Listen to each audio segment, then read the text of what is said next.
When you think about the most terrifying creatures that ever walked our planet, what comes to mind? If you're like most people, you probably picture massive dinosaurs with razor-sharp teeth, towering over everything in their path. But here's something that might surprise you. Some of the most frightening predators in Earth's history lived millions of years before dinosaurs even existed, and others terrorized the planet long after the last T-Rex drew its final breath. Today, we're diving into a world that makes Jurassic Park look like a petting zoo. We're talking about ancient beasts that would make a Tyrannosaurus Rex think twice before picking a fight. Imagine a fish with jaws so powerful they could snap a polar bear in half without breaking a sweat. Picture a bird so massive its wingspan could shadow an entire football field. Think about creatures that combine the worst nightmares of multiple animals into one horrifying package. Most of us know more about dinosaurs than we do about the sparrows outside our windows. But how many people can tell you what ruled the earth 100 million years before the first dinosaur hatched? How many know about the apex predators that emerged from the ashes after the dinosaurs went extinct? The answer is surprisingly few, and that's exactly what we're here to change. You're about to discover creatures that push the boundaries of what we thought was possible in nature. We'll explore predators whose bite force would make modern crocodiles seem gentle, flying giants that dwarfed anything in today's skies, and land mammals so massive and fierce they redefined what it meant to be at the top of the food chain. But this isn't just about size or strength. Some of these ancient animals were terrifying in ways that go beyond mere physical power. Their hunting strategies, their bizarre anatomical features, and their sheer alien appearance make them the stuff of nightmares. We're talking about creatures that look like they were designed by someone with a very twisted imagination. Before we dive into the depths of prehistoric oceans and explore the monsters that lurked there, let me set the stage for just how incredible these discoveries really are. Every single creature we're about to discuss has been reconstructed from fossilized remains, some from just a single skull or a handful of bones. Scientists have pieced together these ancient puzzles to reveal predators that dominated their environments in ways we're only beginning to understand. The story begins in Earth's ancient oceans, long before any creature had even dreamed of setting foot on land. Picture seas that stretched across continents, warm and teeming with life forms that seem alien by today's standards. In these primordial waters lived predators so perfectly adapted to killing that they reigned unchallenged for millions of years. Our first monster emerges from the Devonian period, roughly 400 million years ago. This was an era when the biggest thing on land was barely the size of a small tree. But in the ocean, giants ruled with absolute authority. The apex predator of this underwater realm was a fish unlike anything swimming in our seas today. Meet Dunlopius, a name that should strike fear into anyone who understands what this creature was capable of. At first glance, you might mistake it for just another ancient fish.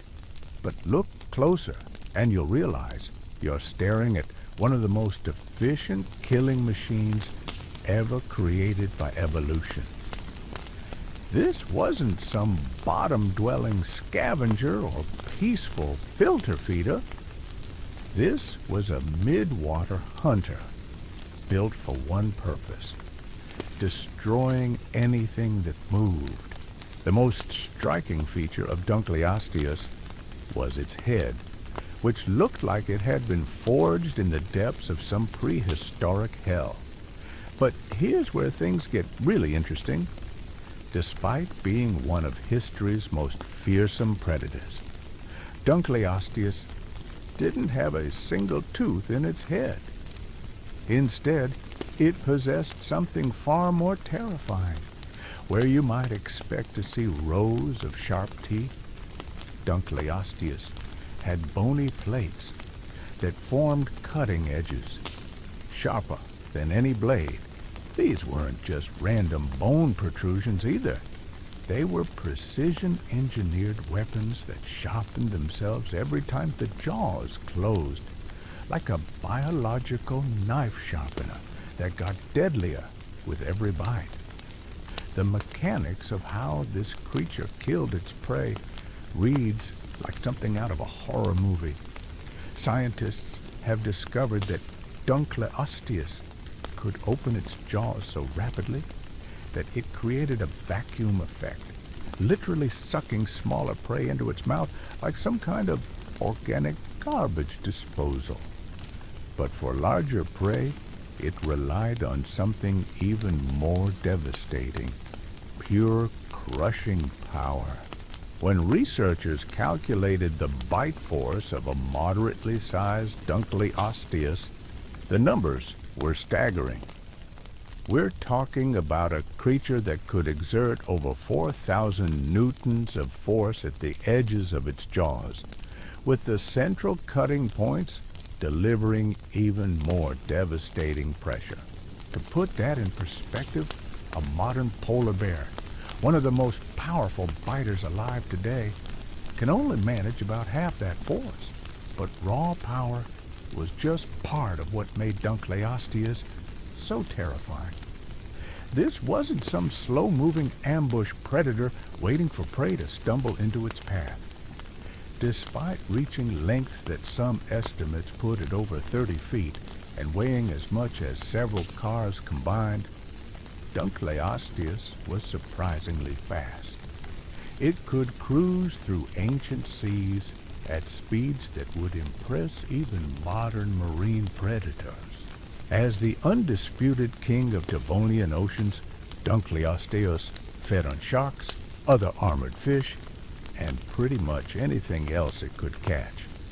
But perhaps most chilling of all, fossil evidence shows that these monsters regularly engaged in cannibalism, hunting and devouring members of their own species with the same ruthless efficiency they applied to all other prey.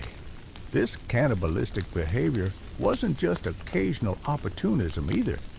It was so common that scientists believe it actually drove the evolution of the species itself.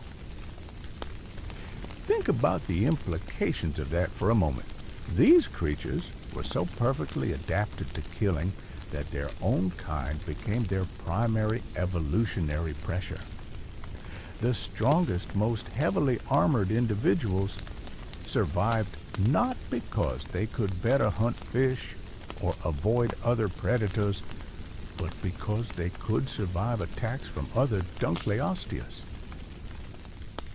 The evidence for this brutal intra-species warfare is written in the very bones of these ancient predators. The front portions of their bodies, including the head and forward sections, were protected by incredibly thick, tightly fitted armor plating.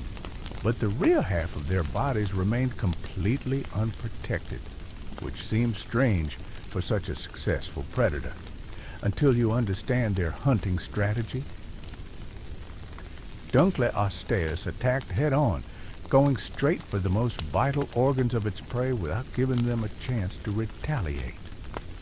When hunting their own kind, this meant targeting the head and front section where all the important organs were located, while keeping their own vulnerable rear section safely out of range. It was a calculated, intelligent approach to combat that reveals just how sophisticated these ancient killers really were.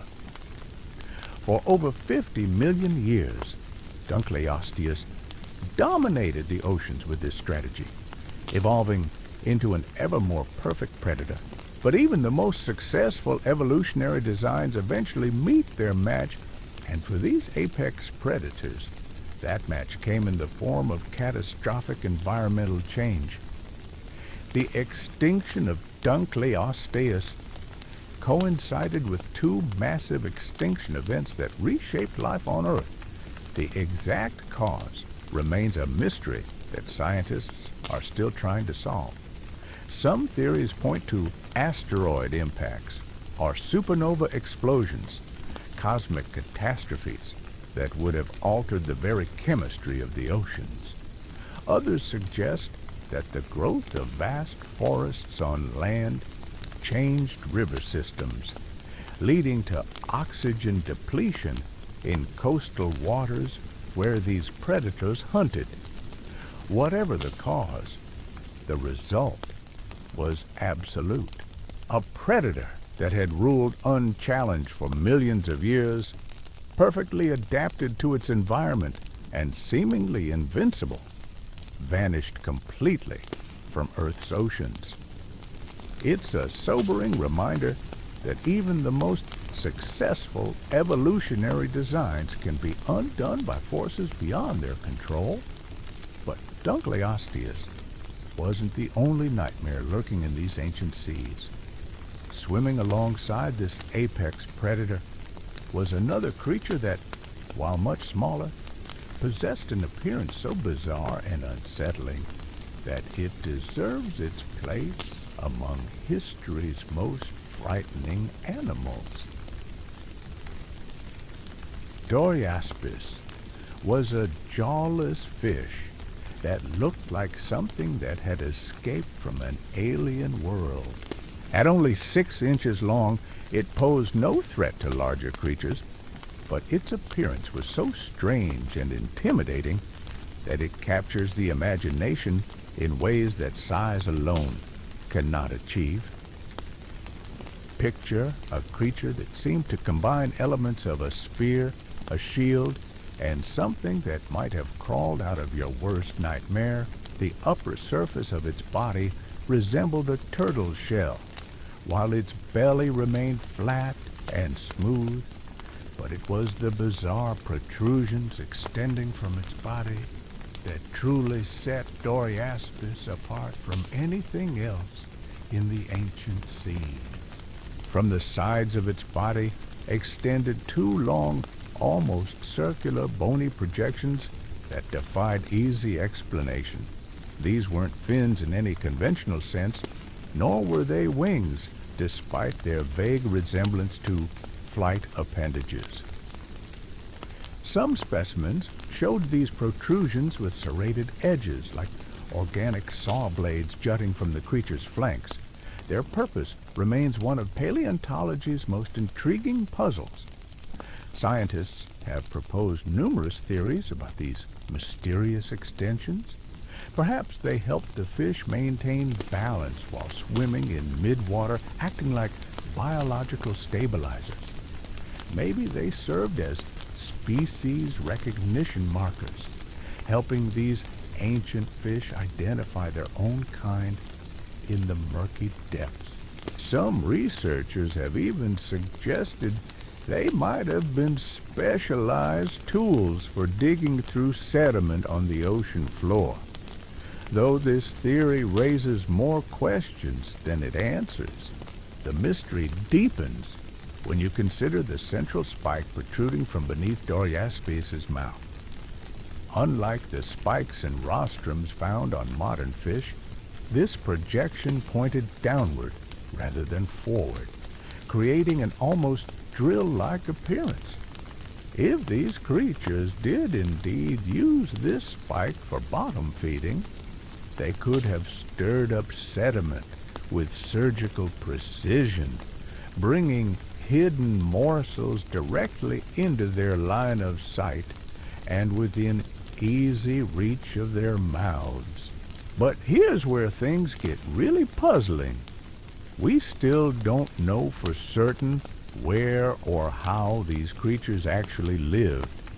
Were they bottom dwellers that spent their days sifting through ocean sediment? Or were they mid-water swimmers that never touched the sea floor? The evidence points in multiple directions, leaving scientists to debate the lifestyle of a creature that's been dead for over 400 million years. What makes Doriaspis particularly fascinating isn't just its bizarre appearance, but what it represents in the grand scheme of evolution. This was a time when nature was experimenting with body plans and survival strategies that seem almost alien by today's standards. The fact that we can't easily categorize or understand how this creature lived tells us just how different ancient ecosystems really were. As we move forward in time, leaving the Devonian seas behind, we encounter two creatures whose names sound remarkably similar, but whose stories couldn't be more different. Both played crucial roles in shaping our understanding of ancient life, though one of them contributed to science in a way that extends far beyond paleontology. Mosasaurus was everything you'd expect from a prehistoric marine nightmare. These weren't dinosaurs, despite living during the same era and sharing their fate in the great extinction that ended the Mesozoic. They were marine reptiles that had evolved from land-dwelling ancestors, transforming into the undisputed rulers of Cretaceous seas. Imagine a creature that combined the size of a modern whale with the predatory instincts of a crocodile and the streamlined efficiency of a shark. Adult Mosasaurus could stretch over 30 feet in length and weigh as much as 70 tons. These were warm-blooded predators with metabolisms that burned hot and fast, requiring constant feeding to fuel their massive bodies. Their jaws were lined with teeth designed for gripping and crushing rather than slicing. Sea turtles formed a major part of their diet, but they weren't picky eaters. Bony fish, sharks, other marine reptiles, and even smaller mosasaurs all found themselves on the menu. For the last 20 million years of the Cretaceous period, these apex predators systematically eliminated their competition, driving out large sharks and the last of the plesiosaurs to claim absolute dominion over the oceans. What makes Mosasaurus particularly remarkable is how completely they dominated marine ecosystems. This wasn't a case of multiple apex predators sharing the top of the food chain.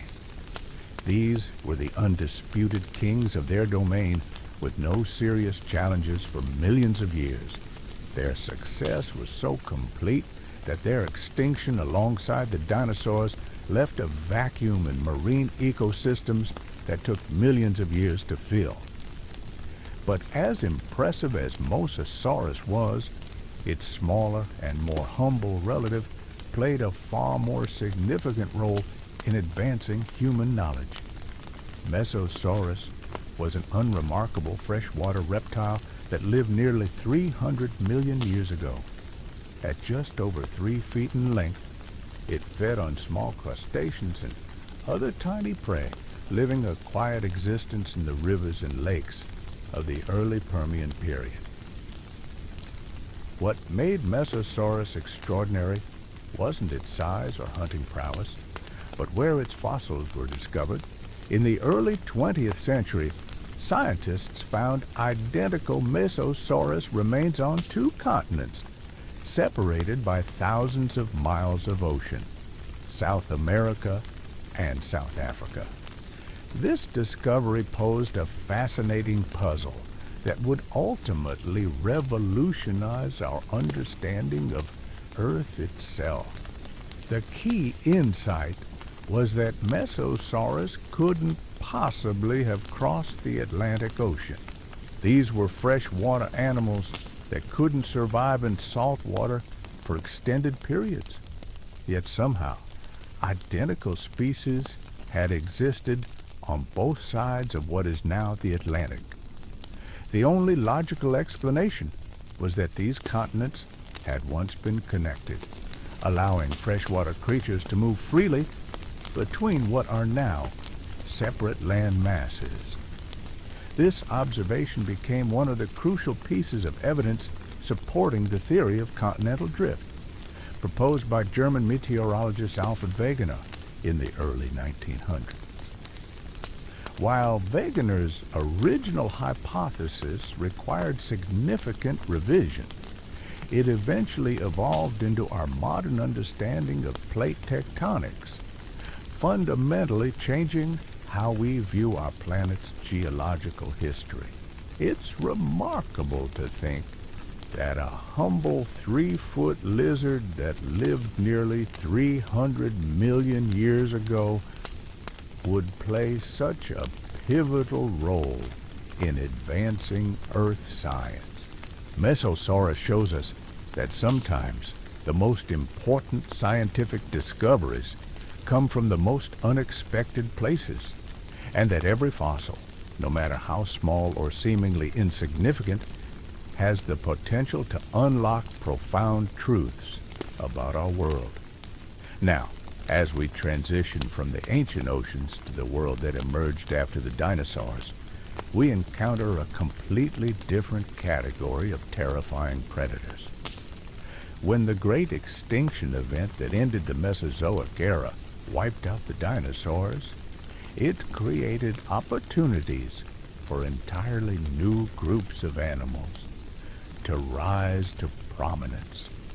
Among the most successful of these were the birds, but not the small, delicate creatures we might imagine. The terror birds, or forest wrasses, were flightless giants that dominated South America for tens of millions of years after the dinosaurs disappeared. These weren't the kind of birds you'd see at your backyard feeder. Standing 8 feet tall and weighing over 300 pounds, they were feathered nightmares with massive heads and beaks designed for one purpose: killing large prey. The most striking feature of these prehistoric predators was their enormous hooked beak, flattened on the sides and ending in a sharp curved point that could deliver devastating blows. Their powerful legs, armed with large claws, allowed them to chase down prey across the South American landscape with terrifying efficiency. For millions of years, they were the apex predators of their continent, filling the ecological niche left vacant by the extinction of large theropod dinosaurs. What made terror birds particularly formidable was their intelligence and hunting strategy. These weren't mindless brutes relying solely on size and strength. They were calculating predators that could stalk their prey, plan their attacks, and execute complex hunting behaviors. Their long, powerful legs gave them both speed and endurance, allowing them to run down prey over considerable distances. The reign of the terror birds came to an end when North and South America connected through the formation of the Isthmus of Panama. This geographic change allowed predators from the north to invade South America, bringing competition that the terror birds couldn't match. Despite their impressive size and fearsome hunting abilities, they gradually lost ground to more versatile mammalian predators and eventually went extinct.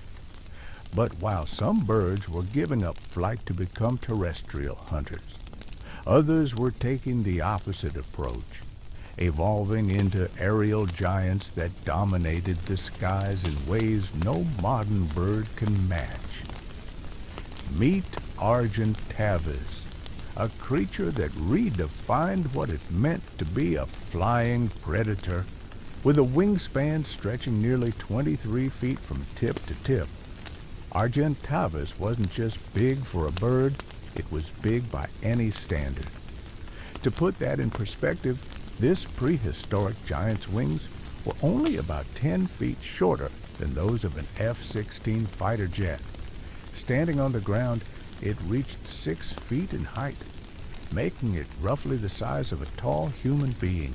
But unlike any human, this feathered behemoth weighed between 150 and 160 pounds of pure predatory muscle. The sheer physics of getting something that massive into the air seems impossible by today's standards. Modern birds of prey, even the largest eagles and condors, are dwarfed by what Argentavis accomplished every time it took flight. Scientists studying this aerial giant discovered something fascinating about how it managed to stay airborne. It had essentially reinvented the entire concept of powered flight. Traditional birds rely heavily on their pectoral muscles to generate the constant wing beats necessary for sustained flight. But when researchers examined the proportional size of Argentavis's flight muscles, they found something unexpected. These crucial muscles were actually smaller, percentage-wise, than those of other flying birds. This revelation led to a startling conclusion. Argentavis couldn't maintain powered flight for extended periods through wing flapping alone. Instead, this prehistoric giant had evolved into nature's most efficient glider. It had mastered the art of soaring, using rising thermal currents to gain altitude, and then gliding for enormous distances with minimal energy expenditure.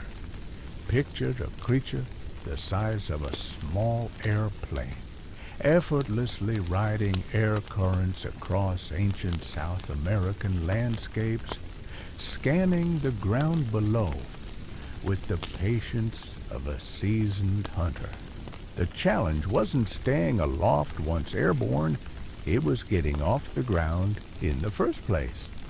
With wings so massive they would drag on the earth during takeoff attempts, Argentavis had to develop creative solutions for launching itself into the sky.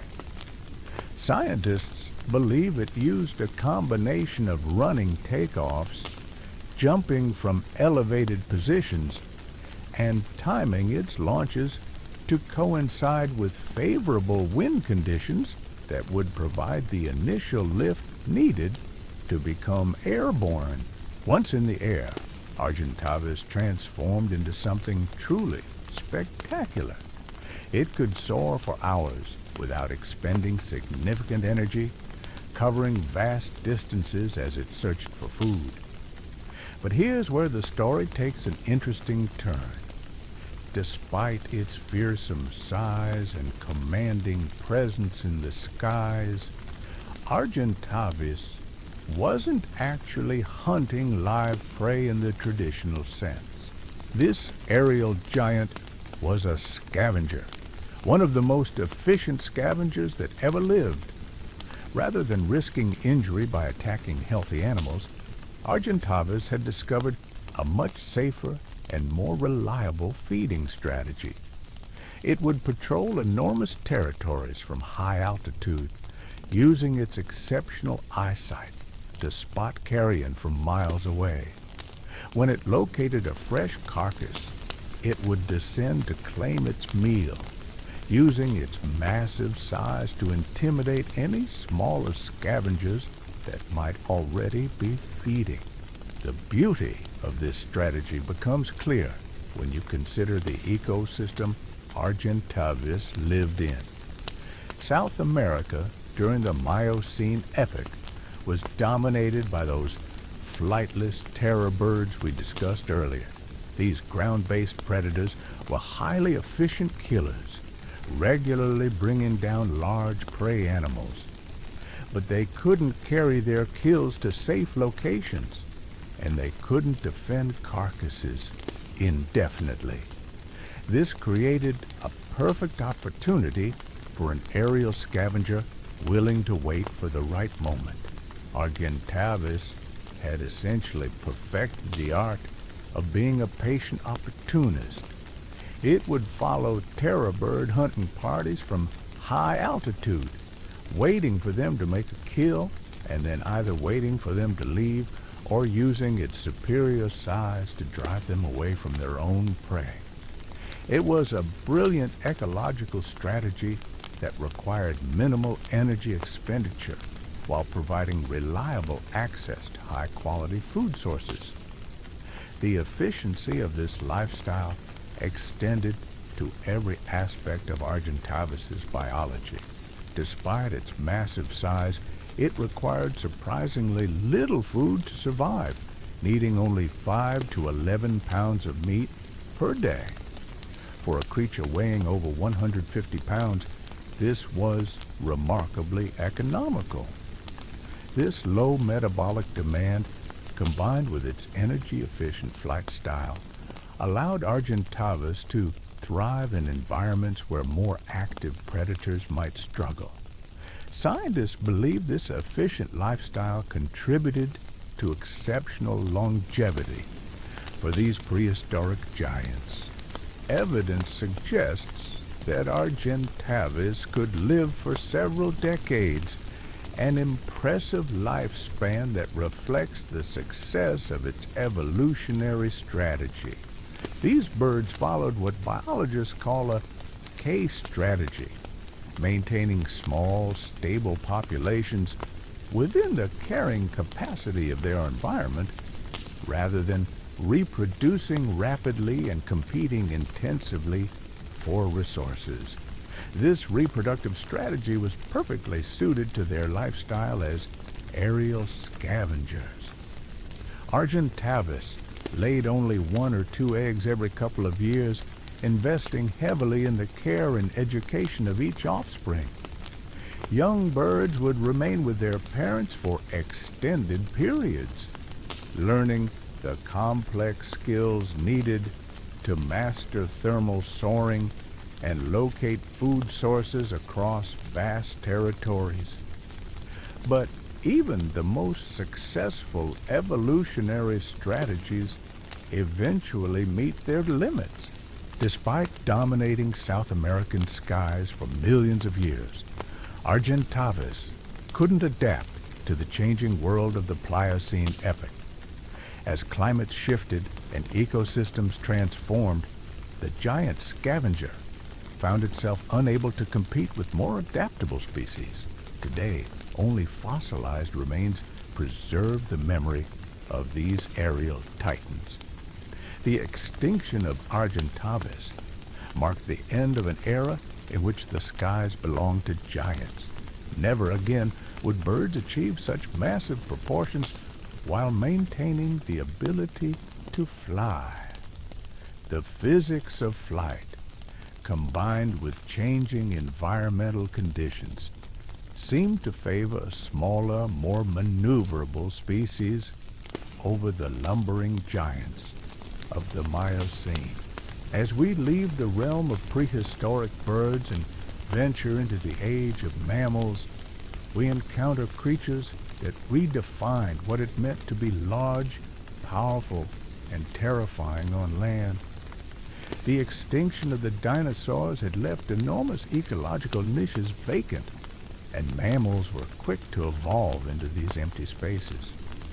Some of the results were truly spectacular, producing land animals that rivaled the dinosaurs in size while developing their own unique approaches to domination. Among the most intriguing of these post-dinosaur giants were the proboscideans, early relatives of modern elephants that experimented with bizarre anatomical features that seem almost impossible by today's standards. One group in particular developed modifications so strange that scientists are still debating their purpose over a century after their discovery. Platabelladon, sometimes called the shovel-tusked mastodon, looked like an elephant designed by someone with a very twisted imagination. While it shared the basic body plan of its more conventional relatives, sporting the familiar trunk and bulky build we associate with elephants, Platabelladon had evolved one of the most bizarre feeding adaptations ever discovered in a mammal. The lower jaw of this creature had been transformed into something that defied easy categorization. Two massive tusks had flattened and broadened until they resembled the blade of an enormous shovel, extending forward from the lower jaw like some kind of biological excavating tool. When combined with the downward curving upper tusks, the entire front of the animal's head looked like it had been designed for construction work rather than feeding. The mystery of what Platabelladon actually did with these strange implements has puzzled scientists for decades. The most obvious interpretation suggested that these shovel tusks were used exactly as their appearance implied, for digging. Early theories proposed that these ancient proboscideans used their flattened lower tusks to excavate aquatic vegetation from lake bottoms, raking through sediment to uncover nutritious plant matter. This aquatic feeding hypothesis gained support from wear patterns observed on fossilized tusks. The abraded surfaces seemed consistent with regular contact with sand and clay, the kind of damage you'd expect from an animal that spent considerable time digging through lake and river sediments. For decades, scientific illustrations depicted Platabelladon as a semi-aquatic creature, standing knee-deep in ancient waterways while using its tusks to harvest underwater plants. But science rarely settles for simple explanations when complex ones are available, and the story of Platabelladon's feeding habits was far from over. In the 1990s, new research using advanced modeling techniques suggested a radically different interpretation of these bizarre tusks. Rather than digging tools for soft sediment, some scientists proposed that the shovel-shaped appendages were actually cutting implements designed for processing woody plant material. This alternative theory suggested that Platabelladon used its flattened tusks to strip bark from trees and cut through branches, functioning more like a biological chainsaw than an excavating shovel. The idea gained credibility when researchers examined microscopic wear patterns on the tusk surfaces and found evidence consistent with cutting rather than digging. Chinese scientists studying Asian specimens reached similar conclusions, noting that adult individuals seem to have diets consisting of increasingly coarse, woody plant material. The implications of this research were profound, suggesting that our understanding of these ancient giants had been fundamentally wrong for nearly a century.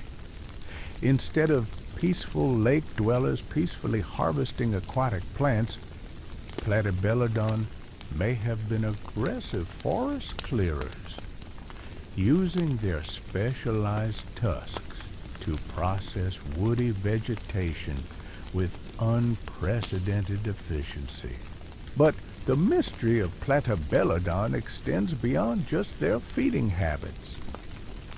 The very existence of such bizarre anatomical features raises questions about the evolutionary pressures that could have favored such extreme specialization. Whatever these creatures were doing with their shovel tusks, it must have been extraordinarily successful to justify the metabolic cost of growing and maintaining such massive, specialized implements. The success of Platabelladon's unusual strategy is evident in their geographic distribution. These shovel-tusked giants spread across multiple continents, from Africa through Asia and into North America. They persisted for millions of years, suggesting that whatever they were doing worked extremely well within the ecosystems they inhabited. Yet, despite their apparent success, Platabelladon ultimately shared the fate of so many other specialized giants: extinction. As environments changed and new competitors emerged, their highly specialized anatomy may have become more of a liability than an advantage.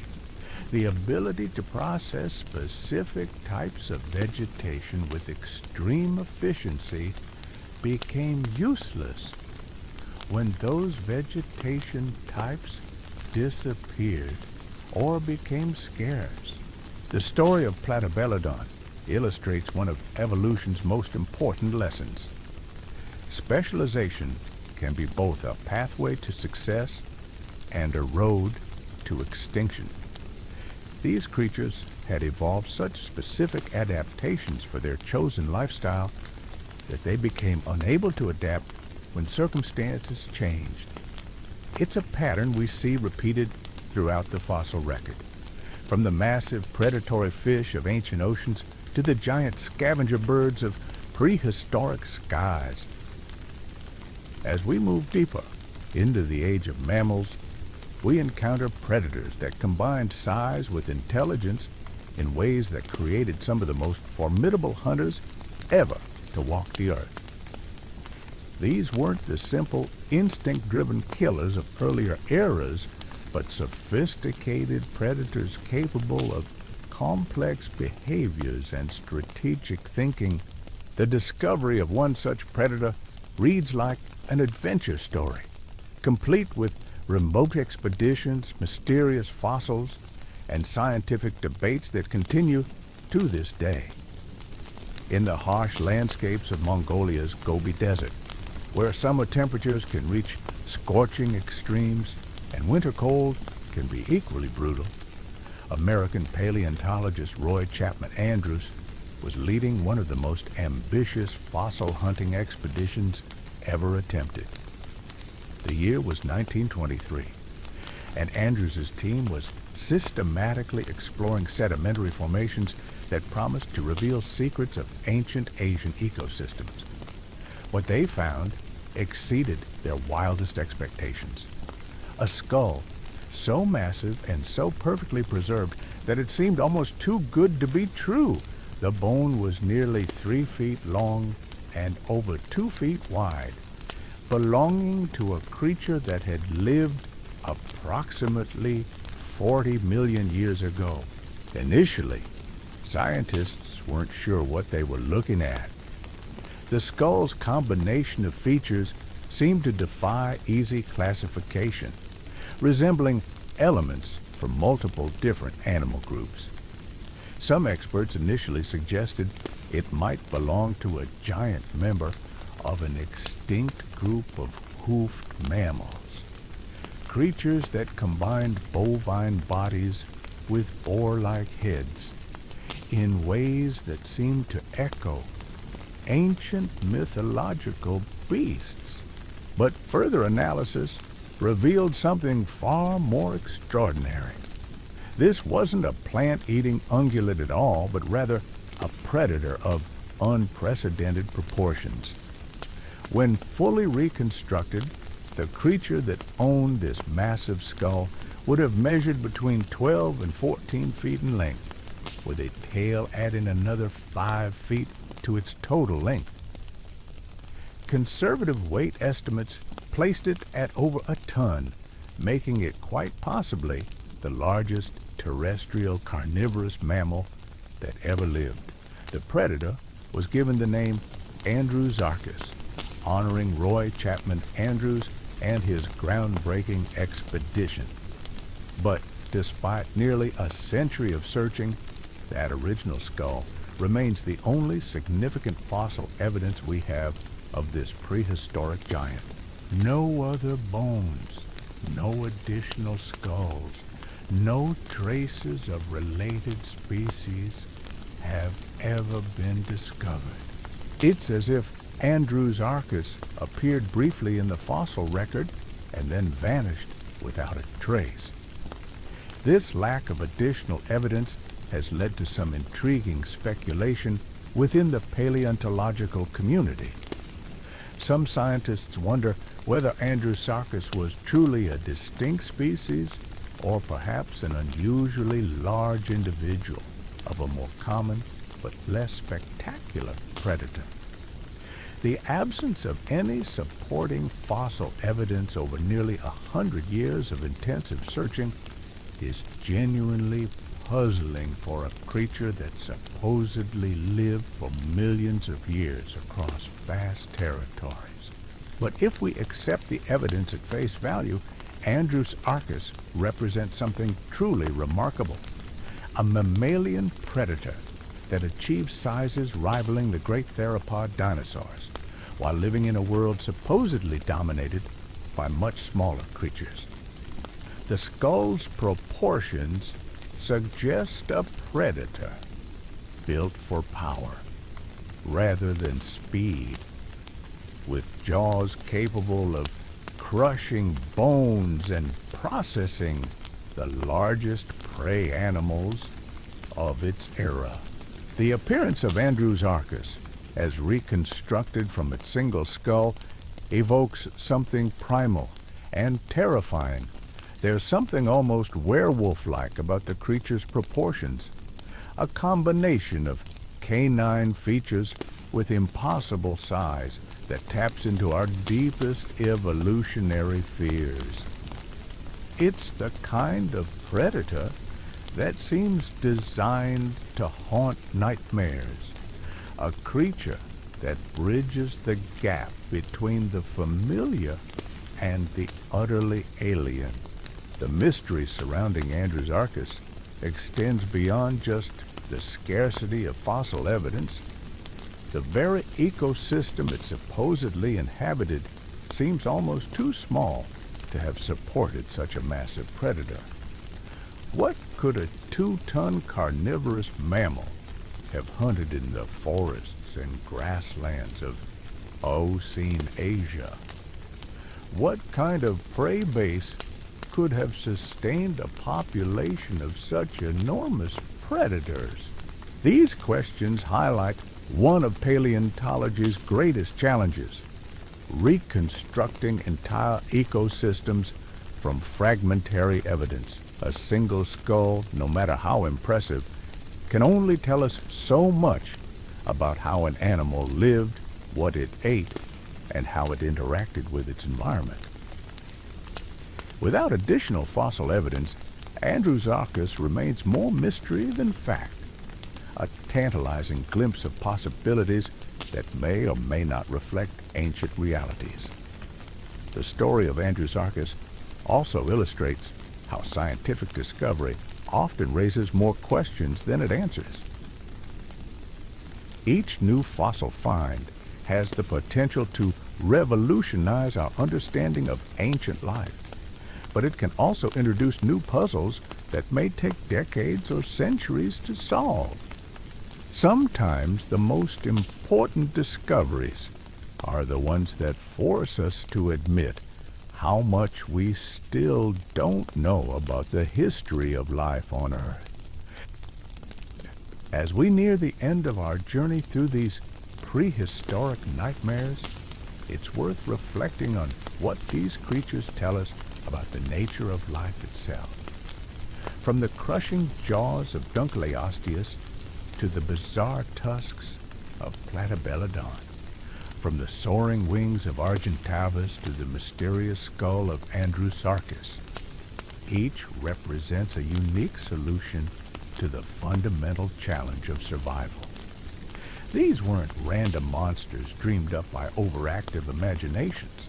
They were real creatures, tested by millions of years of evolution, refined by natural selection, and ultimately validated by their success in some of Earth's most competitive environments.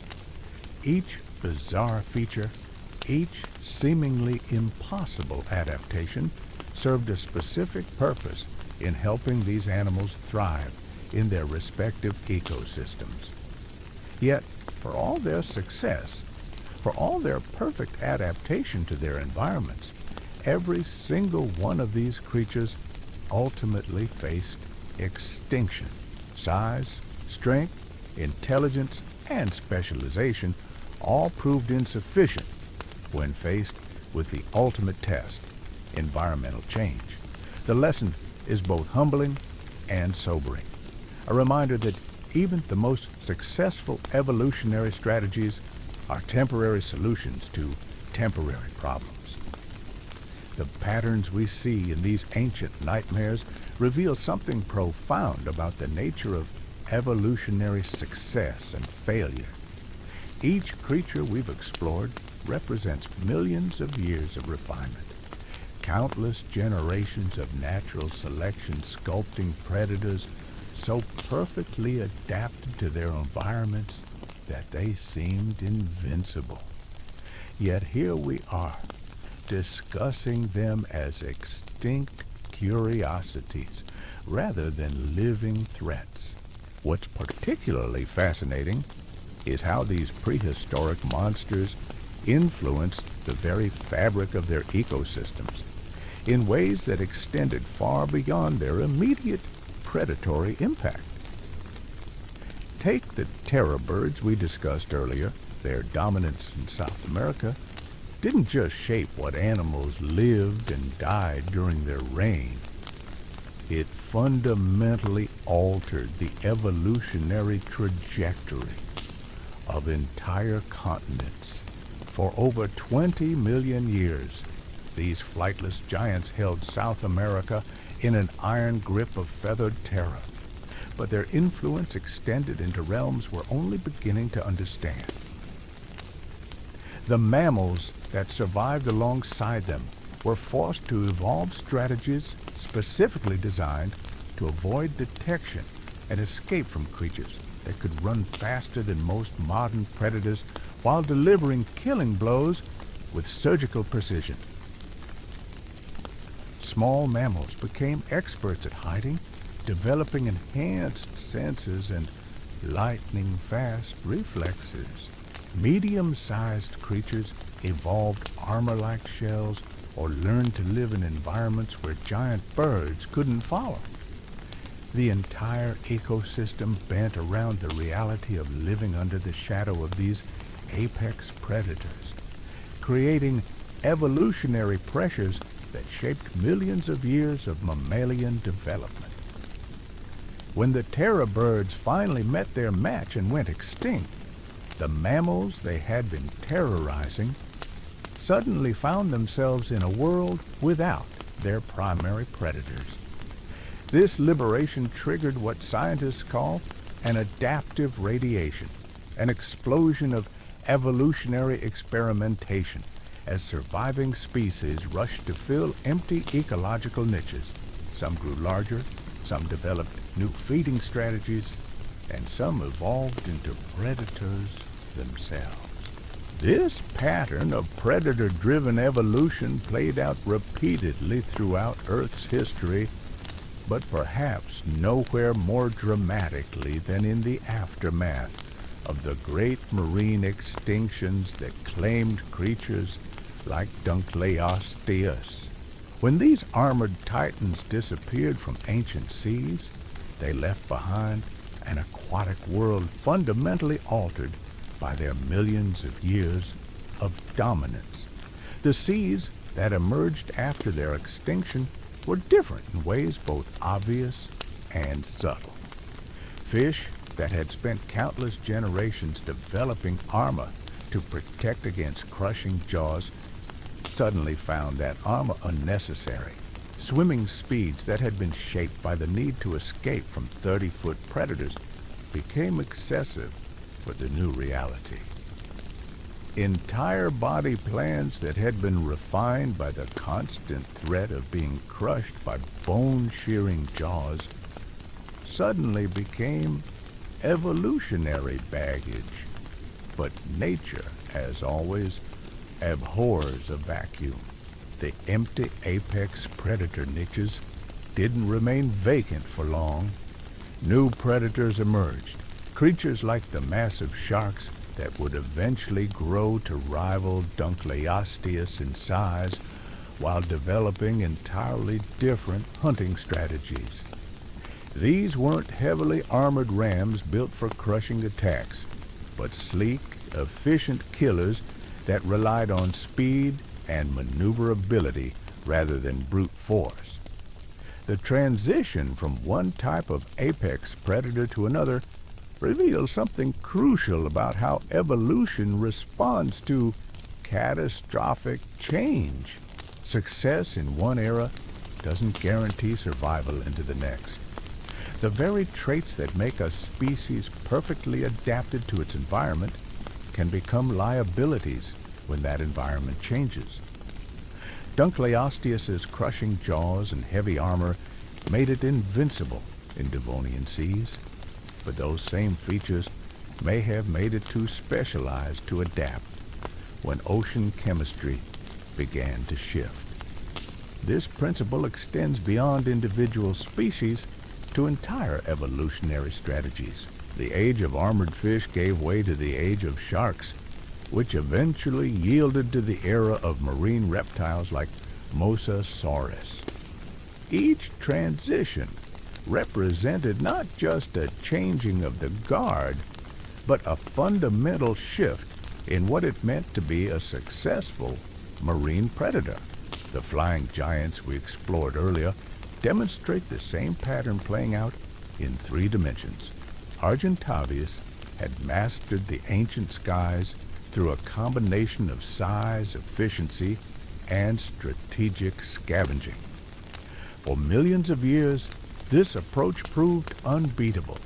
The massive bird could soar for hours without expending significant energy, covering territory so vast that no ground-based competitor could match its range. But the very efficiency that made Argentavis so successful also made it vulnerable in ways that weren't immediately apparent. Its reproductive strategy, while perfectly suited to a stable environment with predictable food sources, couldn't adapt quickly to rapid change. When the terror birds that provided much of its carrion began to decline, Argentavis found itself caught in an evolutionary trap. The bird's massive size, which had been its greatest asset, suddenly became a liability. Smaller scavengers could survive on less food and reproduce more quickly, adapting to changing conditions in ways that the giant simply couldn't match. Argentavis had become so perfectly specialized for one type of environment that it lost the flexibility needed to survive in a different one. This specialization trap appears repeatedly in the fossil record, claiming victims across multiple eras and ecosystems. The shovel-tusked Platabelladon provides another textbook example of how extreme adaptation can lead to evolutionary dead ends. Whatever these creatures were using their bizarre tusks for, they had become so dependent on that specific strategy that they couldn't pivot when circumstances changed. Modern research suggests that Platabelladon had evolved into highly efficient processors of woody plant material, using their flattened tusks to strip bark and cut branches with unprecedented effectiveness. This specialization allowed them to exploit food sources that other herbivores couldn't access, giving them a significant competitive advantage in forest environments. But forests change, climates shift, and competitors evolve. When the specific types of woody vegetation that Platabelladon had specialized in processing became scarce or disappeared entirely, their remarkable adaptations became useless appendages. The metabolic cost of maintaining such massive specialized tusks suddenly outweighed any benefit they provided. The extinction of Platabelladon illustrates one of evolution's cruelest ironies. The more perfectly adapted a species becomes to its environment, the more vulnerable it becomes to environmental change. Generalists may not excel in any particular niche, but they possess the flexibility to survive when conditions shift. Specialists dominate stable environments, but often perish when stability ends. This tension between specialization and adaptability has played out countless times throughout Earth's history, creating a fossil record filled with magnificent creatures that achieved perfection only to discover that perfection itself was a form of evolutionary failure. The most successful species aren't necessarily the strongest, fastest, or most intelligent, but rather those that maintain enough flexibility to adapt when the rules of survival suddenly change. The mysterious Andrew's Arcus represents perhaps the ultimate example of this principle. If the reconstructions based on that single skull are accurate, we're looking at a predator that achieved almost mythical proportions, combining the intelligence of a mammal with the size and power of the greatest dinosaurian predators. Yet, despite this apparent perfection as a killing machine, Andrew's Arcus vanished so completely that scientists have found virtually no trace of its existence beyond that one remarkable skull. The absence of additional fossil evidence raises tantalizing questions about the nature of evolutionary success itself. Was Arcus truly a successful species that dominated ancient Asian ecosystems for millions of years? Or was it perhaps an evolutionary experiment that failed almost as soon as it began, leaving behind only a single skull to hint at what might have been? Some scientists speculate that Arcus might have been an evolutionary overreach, a predator that grew too large for its ecosystem to sustain. The metabolic requirements of a 2-ton carnivorous mammal would have been enormous, requiring vast territories and abundant prey to support even small populations.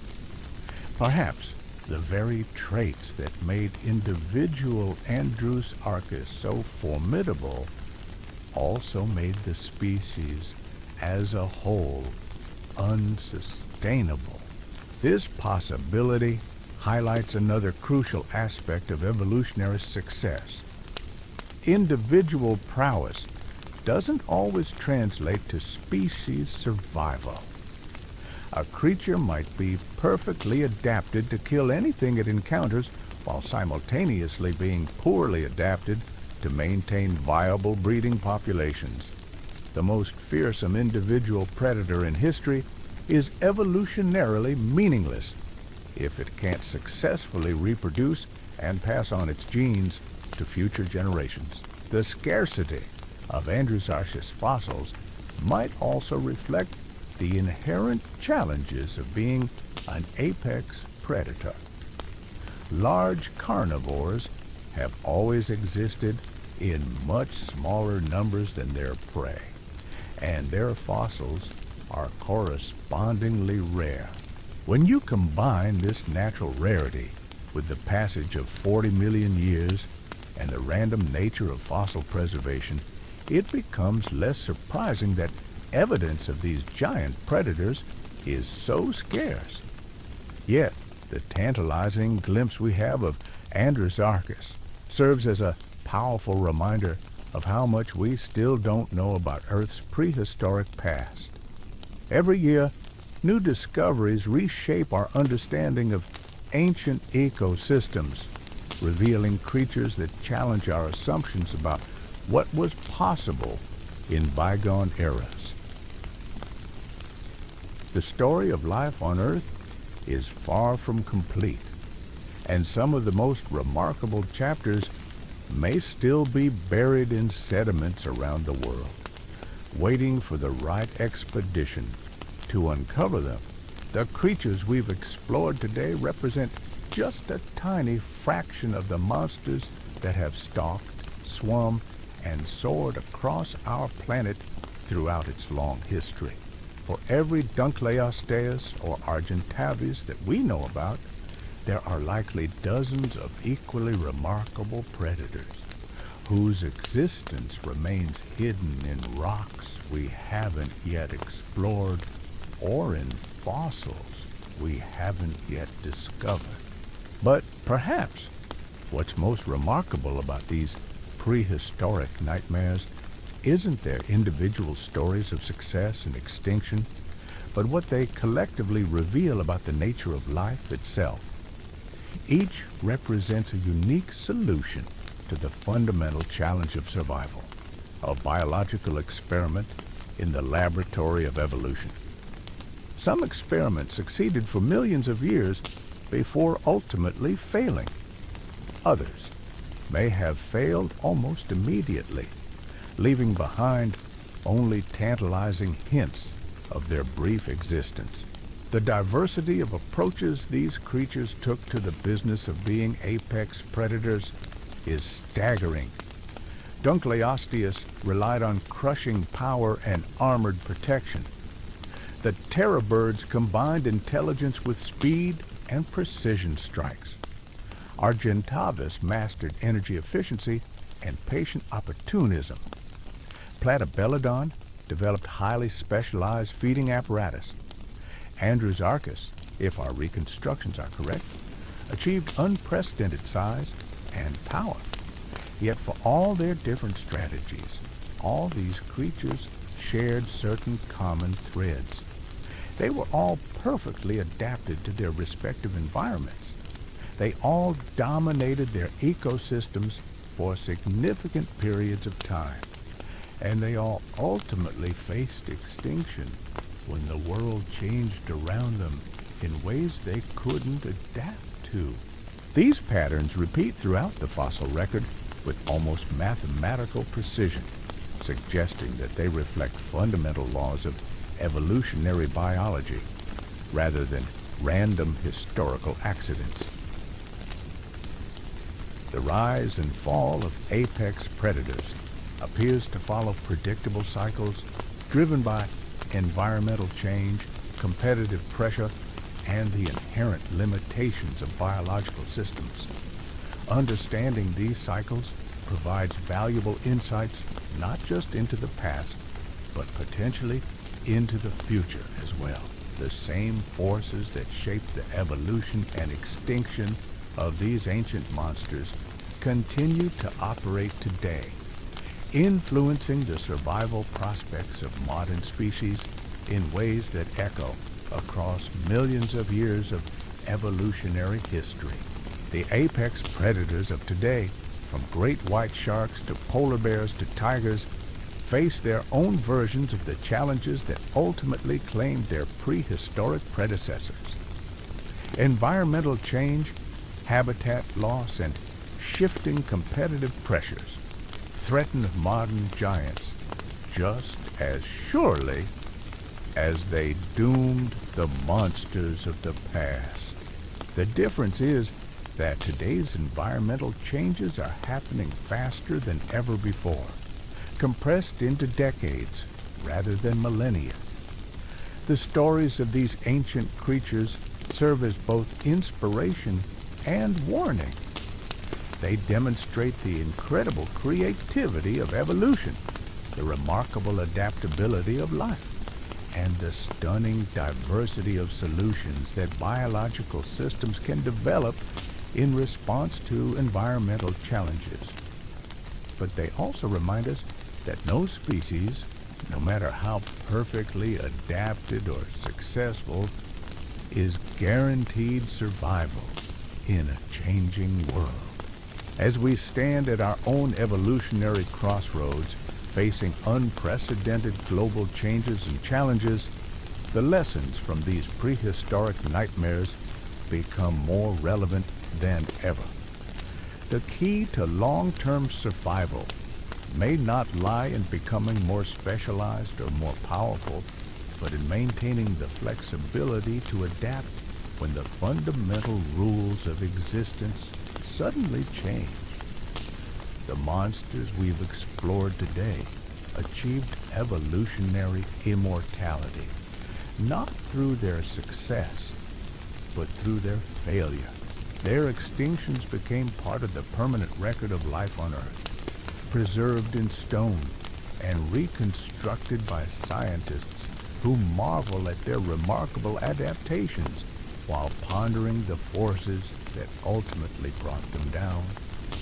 In the end, these ancient nightmares remind us that we are all temporary passengers on a planet that has seen countless rises and falls, countless evolutionary experiments, and countless transformations.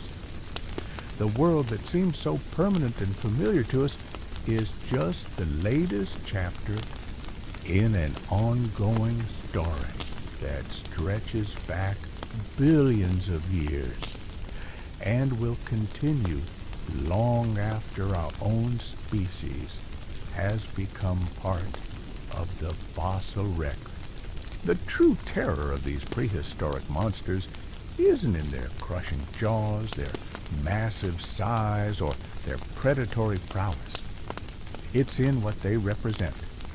The relentless march of time, the inevitability of change, and the humbling reality that even the most successful evolutionary strategies are ultimately temporary solutions to temporary problems. They remind us that in the grand sweep of evolutionary time, dominance is fleeting, adaptation is essential, and extinction is always just one environmental shift away. Yet there's also something profoundly beautiful in these stories of ancient predators.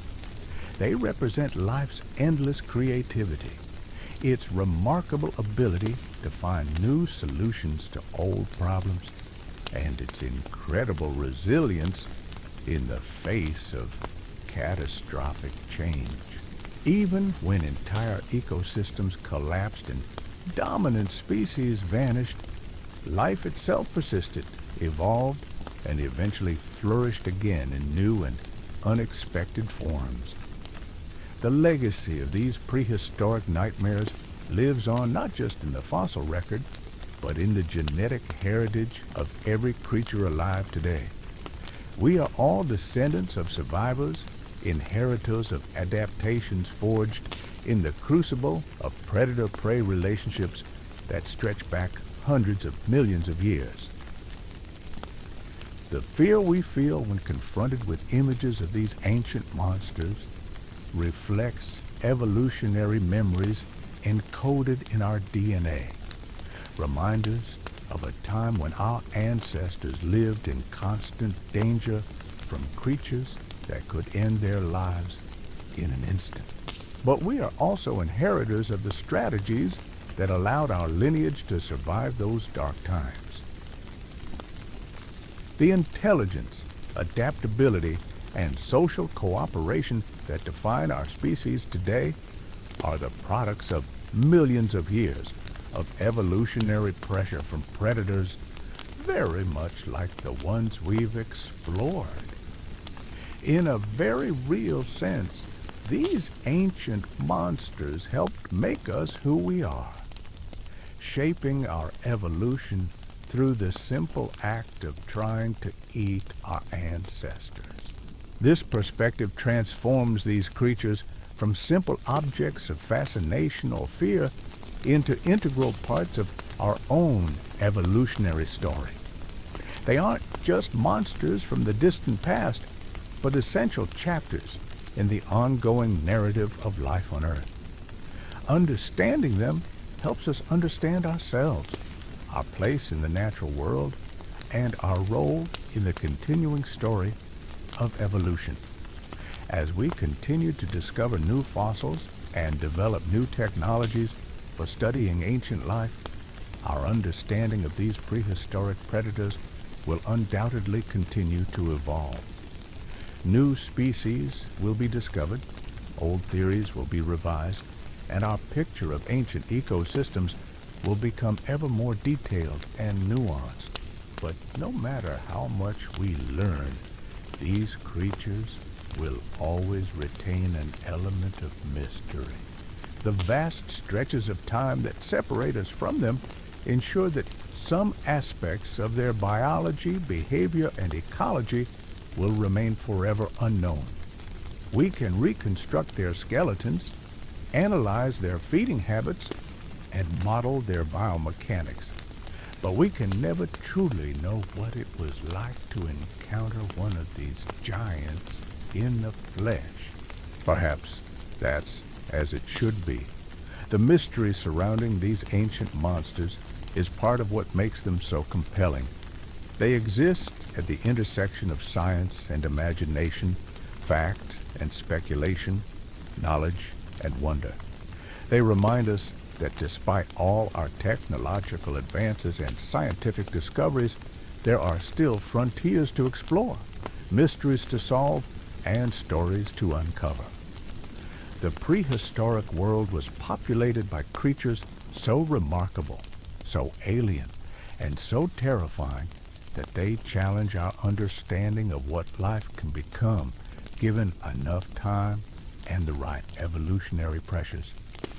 They inhabited a planet that was simultaneously familiar and utterly foreign, where the basic rules of biology operated under conditions we can barely imagine. These ancient ecosystems were laboratories of evolutionary innovation, testing grounds where nature experimented with body plans, hunting strategies, and survival techniques that push the boundaries of what seems possible. The results of these experiments, preserved in stone and reconstructed by dedicated scientists, continue to astound us with their creativity, their efficiency, and their sheer audacity. As we've seen throughout this journey, success in the prehistoric world required more than just size, strength, or ferocity. It demanded perfect integration between form and function, precise adaptation to specific environmental conditions, and the ability to maintain that adaptation across millions of years of gradual change. The creatures that achieved this balance, even temporarily, became some of the most successful predators in Earth's history. Yet even these evolutionary success stories ultimately teach us about the limits of biological adaptation. No matter how perfectly designed, how successfully tested, or how long-lived, every species eventually faces challenges that exceed its adaptive capacity. The fossil record is filled with magnificent creatures that dominated their worlds completely, only to vanish when those worlds changed in ways they couldn't accommodate. This pattern of rise and fall, adaptation and extinction, success and failure has repeated countless times throughout Earth's history. It will undoubtedly continue long into the future as new species evolve to fill empty niches while others fade into the fossil record. The monsters we've explored today are simply the latest chapter we've been able to decipher in this ongoing story of evolutionary experimentation. Understanding these patterns doesn't diminish the wonder and terror inspired by these ancient predators. If anything, it enhances our appreciation for their remarkable achievements while placing them in the broader context of life's incredible journey through deep time. Each creature represents a unique moment in evolutionary history, a brief flowering of biological possibility that will never be repeated in exactly the same form. The study of these prehistoric monsters also serves as a powerful reminder of the importance of preserving the fossil record and supporting the scientists who work to decode its secrets. Every fossil site destroyed by development, every specimen lost to private collectors, and every research program defunded represents irreplaceable information about our planet's history that will be lost forever as we face our own uncertain future in a rapidly changing world. The lessons from these ancient predators become more relevant than ever. They remind us that adaptation is essential, that specialization can be both a strength and a weakness, and that long-term survival requires the flexibility to respond to unexpected challenges. But perhaps most importantly, they remind us that we are part of something much larger than ourselves. We exist within the same evolutionary framework that produced these remarkable creatures, subject to the same fundamental forces that shape their rise and fall. Our own species, for all its apparent dominance of modern ecosystems, remains vulnerable to the same types of environmental changes that claim the monsters of the past. The prehistoric predators we've explored today achieved a form of immortality through their integration into the fossil record and our collective imagination. They continue to inspire scientists, artists, and storytellers generations after their extinction, serving as windows into worlds we can barely imagine. Their legacy extends far beyond their biological impact, encompassing their role as symbols of nature's creativity, power, and ultimate fragility. In the end, these ancient nightmares serve as both entertainment and education, thrilling us with their alien magnificence while teaching us profound lessons about evolution, extinction, and our own place in the natural world. They remind us that the history of life on Earth is far stranger, more complex, and more wonderful than we could ever imagine, filled with creatures that challenge our assumptions about what is possible in the biological realm. The monster that once ruled ancient seas, soared through prehistoric skies, and stalked primordial landscapes may be gone forever, but their influence continues to ripple through time. They shaped the evolution of countless other species, influenced the development of entire ecosystems, and ultimately contributed to the evolutionary pressures that produced our own species. In studying them, we learn not just about the past, but about the fundamental processes that continue to shape life on Earth today. These remarkable creatures remind us that we live on a planet with an incredibly rich and complex history, where evolution has produced solutions to survival challenges that exceed our wildest imagination. They inspire us to look deeper into the fossil record, to ask better questions about ancient life, and to appreciate the remarkable diversity of forms that biological systems can achieve given sufficient time and evolutionary pressure. The story of these prehistoric predators is ultimately a about the power and creativity of evolution itself, the remarkable ability of life to adapt, diversify, and thrive in even the most challenging circumstances. It's a story that continues today as new species evolve and adapt to changing conditions while others face the same extinction pressures that claimed the giants of the past. As we continue to explore and understand these ancient worlds, we gain not just knowledge about the past, but wisdom about the future.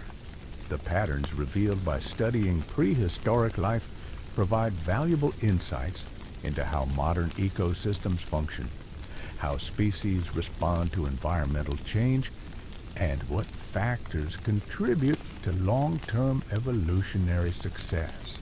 The monsters that once terrorized ancient Earth may be gone, but their legacy lives on in every aspect of modern biology. They remind us that life is both more resilient and more fragile than we might expect, capable of incredible achievements while remaining vulnerable to forces beyond its control. In understanding them, we better understand ourselves and our place in the continuing story of life on this remarkable planet. The mysteries surrounding these ancient titans extend far beyond individual species to entire evolutionary strategies that seem almost alien by modern standards. Consider for a moment the sheer audacity of what nature accomplished during these prehistoric eras. We're talking about biological experiments so radical, so unprecedented, that they challenge our fundamental understanding of what's possible within the constraints of physics and biology. Take the concept of a toothless predator, for instance. In our modern world, the most fearsome hunters are defined by their dental arsenals. Sharks with their rows of razor-sharp teeth, crocodiles with their bone-crushing jaws, big cats with their precision-engineered fangs. Yet here we have creatures like Dunlopius that abandon teeth entirely in favor of something far more sinister. Self-sharpening bone blades that grew deadlier with every bite. The engineering behind this biological innovation defies conventional wisdom about predatory design. Modern predators must constantly replace worn or broken teeth, a metabolically expensive process that requires significant resources. Dunlopius solved this problem through revolutionary biomechanics, creating cutting surfaces that maintain their lethal efficiency indefinitely while requiring no replacement or repair. But the true genius of this design becomes apparent when you consider the hunting strategies it enabled. Those rapid opening jaws weren't just for delivering devastating bites. They functioned as biological hydraulic systems, creating suction forces that could literally inhale prey items from considerable distances. Imagine being a smaller fish in those ancient seas, swimming along peacefully, only to suddenly find yourself being pulled inexorably toward a mouth that could crush you before you even realized what was happening. The precision required to coordinate such complex biomechanical systems speaks to evolutionary pressures we can barely comprehend. Every aspect of Dunlopius' anatomy had to work in perfect harmony. The jaw muscles had to generate precise amounts of force at exactly the right angles. The skull had to withstand tremendous internal pressures without fracturing. The cutting edges had to align with mathematical precision to achieve maximum efficiency. This level of biological integration suggests that these creatures weren't just random evolutionary accidents, but rather the products of millions of years of relentless refinement. Each generation faced selection pressures so intense that only the most perfectly adapted individuals survived to reproduce. The result was a predator so thoroughly optimized for its role that it dominated marine ecosystems for tens of millions of years. Yet for all their apparent perfection, these armored titans harbored a fundamental vulnerability that would ultimately prove their downfall. Their success had made them dependent on specific environmental conditions, particular prey species, and precise ecological relationships. When the Devonian extinction events began to unfold, these highly specialized predators found themselves trapped by their own evolutionary success. The environmental changes that triggered these extinction events weren't gradual processes that species could adapt to over many generations. They were relatively rapid transformations that altered ocean chemistry, temperature, and oxygen levels within time frames that made evolutionary adaptation impossible. Creatures that had spent 50 million years perfecting their hunting strategies suddenly found themselves in a world where those strategies no longer worked. This pattern of specialization leading to vulnerability appears throughout the fossil record with almost mathematical regularity. The most successful predators of any era are often the first to disappear when environmental conditions shift. Their very success becomes their weakness, as the traits that made them dominant in stable conditions become liabilities in changing ones. The jawless fish that shared those ancient seas with Dunlopius provide an interesting counterpoint to this narrative. Creatures like Doriaspis were far less specialized, far less perfectly adapted to any particular lifestyle. Their bizarre anatomical features seem almost experimental, as if evolution was still trying to figure out what worked best for their particular ecological niche. The mystery surrounding these creatures' lifestyles reflects this experimental nature. Unlike Dunlopius, whose anatomy clearly indicates its role as an apex predator, Doriaspis presents us with a biological puzzle that defies easy interpretation.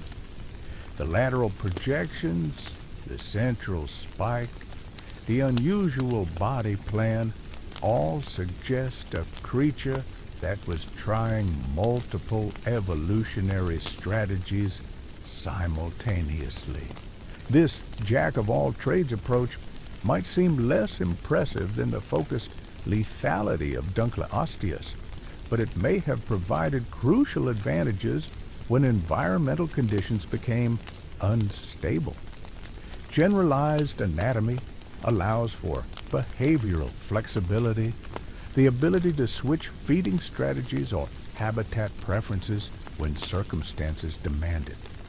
Specialists dominate stable environments, but generalists survive transitions.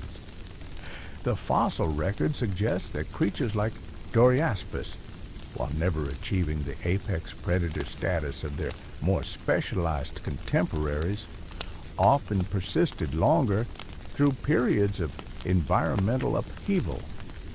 Their lack of extreme specialization, which might have been a competitive disadvantage during stable periods, became a survival advantage when stability ended. This principle extends beyond individual species to entire evolutionary lineages.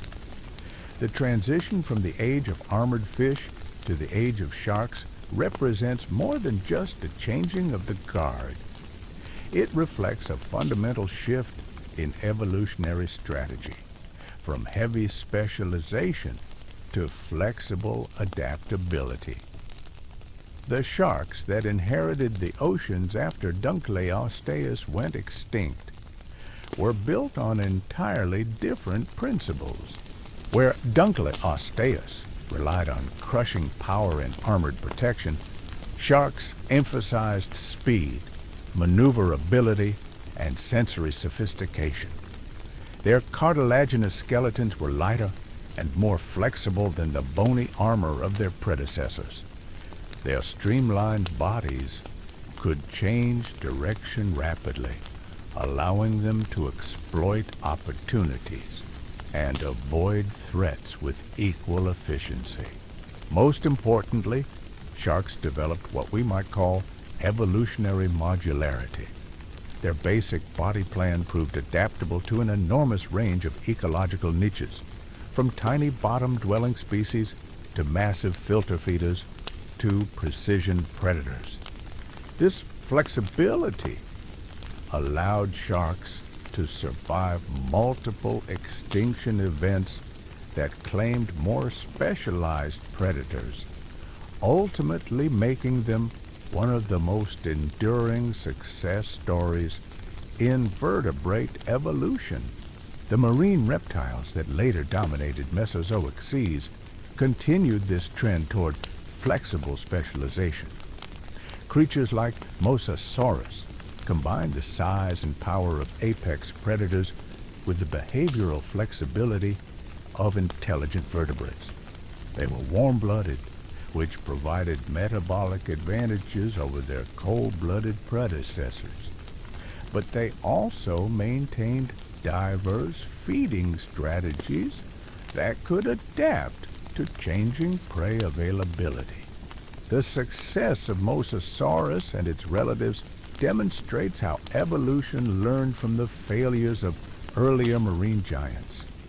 Rather than developing single, highly specialized hunting strategies, these marine reptiles maintained behavioral repertoires that could adjust to different circumstances. They could hunt in shallow water or deep ocean, target small schooling fish or large marine reptiles, operate as solitary hunters or coordinate group attacks. This behavioral flexibility extended to their anatomical design as well. Mosasaurus possessed powerful jaws capable of crushing heavily armored prey, but those same jaws were also precise enough to capture fast-moving fish. Their bodies were streamlined for efficient swimming, but robust enough to engage in physical combat with other large predators. They achieved a balance between specialization and generalization that proved remarkably successful. The evolutionary transition from land-dwelling ancestors to fully aquatic predators also reveals important insights about adaptation and environmental opportunity. The ancestors of Mosasaurus didn't suddenly decide to become marine predators. They were pushed into aquatic environments by competitive pressures on land, gradually adapting to life in water through thousands of generations of incremental change. This process of adaptive transition demonstrates evolution's remarkable ability to repurpose existing anatomical structures for entirely new functions. Limbs designed for terrestrial locomotion were gradually modified into swimming appendages. Lungs adapted for breathing air were supplemented by physiological changes that allowed for extended underwater activity. Sensory systems evolved to function effectively in aquatic environments. The success of this transition depended on the availability of empty ecological niches in marine environments.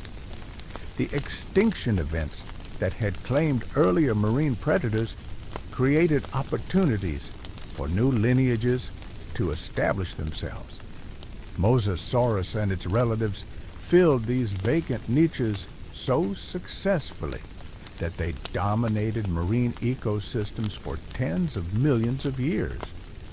But even these highly successful marine reptiles couldn't escape the fundamental pattern that governs all evolutionary success stories.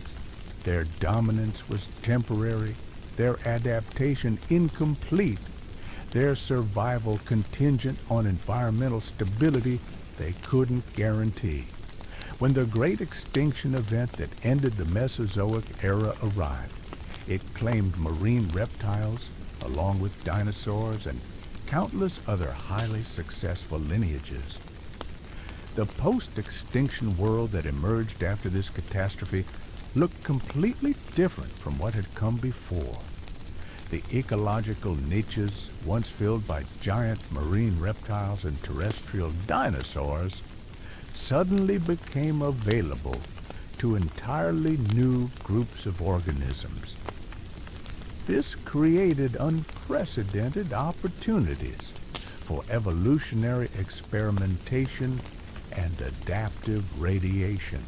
Among the most remarkable beneficiaries of this post-extinction opportunity were the birds, but not the small, delicate creatures we might expect. The terror birds that emerged in South America represent one of evolution's most audacious experiments.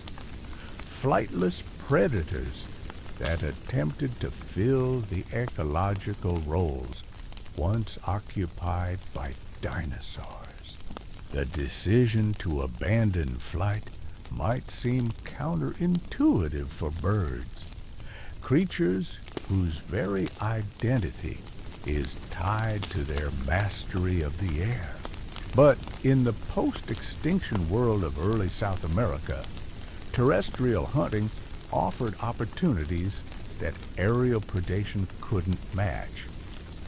The mammals that survived the extinction were predominantly small, ground-dwelling creatures that could be most efficiently hunted by predators capable of sustained terrestrial pursuit. Terror birds developed hunting strategies that combined avian intelligence with reptilian ruthlessness. Their large brains allowed for complex problem-solving and strategic thinking, while their powerful legs provided the speed and endurance needed for long-distance pursuit of prey. The combination proved devastatingly effective in South American ecosystems that lacked other large predators. The evolutionary path that led to terror birds also illustrates how quickly dramatic anatomical changes can occur when environmental pressures are strong enough. Within just a few million years after the extinction event, these birds had transformed from small flying creatures into 8-foot-tall terrestrial predators weighing hundreds of pounds. The speed of this transformation suggests that the selection pressures favoring large size and terrestrial hunting were extraordinarily intense. But the success of terror birds also demonstrates the importance of geographic isolation in evolutionary experimentation. South America's separation from other continents allowed these unusual predators to evolve without competition from the mammalian carnivores that were developing elsewhere. This isolation created a unique evolutionary laboratory where birds could explore predatory strategies impossible in more competitive environments. The eventual decline of terror birds when South America reconnected with North America provides another example of how geographic changes can reshape evolutionary outcomes. The mammalian predators that invaded from the north brought hunting strategies and anatomical adaptations that had been tested in more competitive environments. Against these seasoned competitors, even the most successful terror bird species couldn't maintain their dominance. This geographic component of evolutionary success adds another layer of complexity to our understanding of prehistoric predators. Success isn't just about individual adaptation or species-level optimization. It's also about being in the right place at the right time, taking advantage of geographic opportunities, and avoiding competitive pressures that might prevent evolutionary experimentation. The flying giants that ruled prehistoric skies faced entirely different challenges from their terrestrial counterparts, but their solutions reveal equally fascinating insights about evolutionary possibility. Argentavis represents perhaps the ultimate expression of avian predatory potential, a creature that pushed the physical limits of powered flight while developing hunting strategies uniquely suited to its enormous size. The biomechanics required to keep such a massive creature airborne challenge our understanding of flight itself. Modern aircraft design principles suggest that something the size of Argentavis should be impossible, yet these prehistoric giants managed to master the skies through innovations that engineers are only beginning to appreciate. Their success required perfect integration of anatomy, behavior, and environmental conditions in ways that reveal the sophisticated optimization capabilities of evolutionary processes. The soaring strategy employed by Argentavis wasn't just an energy-saving adaptation, but a fundamental reimagining of what it means to be a flying predator. Rather than competing with smaller, more agile hunters in direct pursuit of prey, these giants developed an entirely different approach based on patience, efficiency, and strategic positioning. They became aerial scavengers of unprecedented sophistication. This scavenging strategy required complex behavioral adaptations that go far beyond simple anatomical modifications. Argentavis had to develop the ability to locate carrion from enormous distances, time their approaches to avoid conflict with terrestrial scavengers, and coordinate their feeding activities with the hunting patterns of ground-based predators. The intelligence required for such complex behaviors suggests cognitive capabilities that rival those of modern raptors.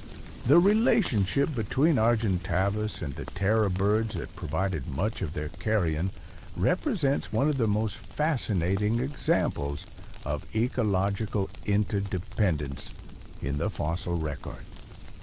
These two very different types of predators had evolved complementary strategies that allowed them to coexist successfully for millions of years. The terror birds provided the killing power, while Argentavis provided the cleanup services. This type of ecological partnership demonstrates how evolution can create stable, mutually beneficial relationships between very different species. Neither predator was competing directly with the other, yet both benefited from the other's presence.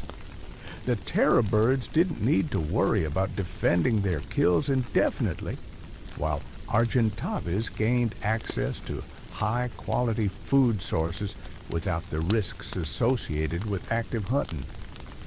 The breakdown of this relationship when terror birds began to decline illustrates how interconnected ancient ecosystems really were. The extinction of one apex predator created cascading effects that ultimately doomed its ecological partners as well. Argentavis couldn't simply switch to alternative food sources because its entire anatomy and behavior had been optimized for a very specific type of scavenging. This ecological interdependence adds another dimension to our understanding of extinction patterns.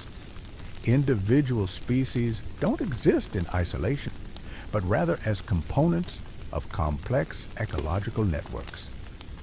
The failure of one crucial component can trigger the collapse of entire systems, claiming species that might otherwise have been perfectly capable of surviving environmental changes. The mammalian predators that emerge during this same period faced their own unique challenges and opportunities.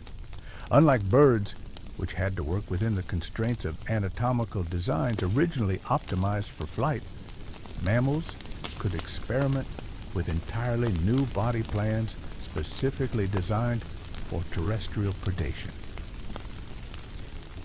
The proboscideans that gave rise to creatures like Platabelladon represent one of evolution's most creative experiments in mammalian design.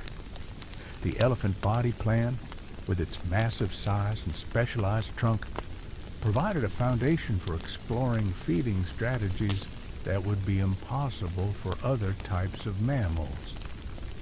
The development of specialized tusks for processing plant material represents sophisticated tool use at the anatomical level.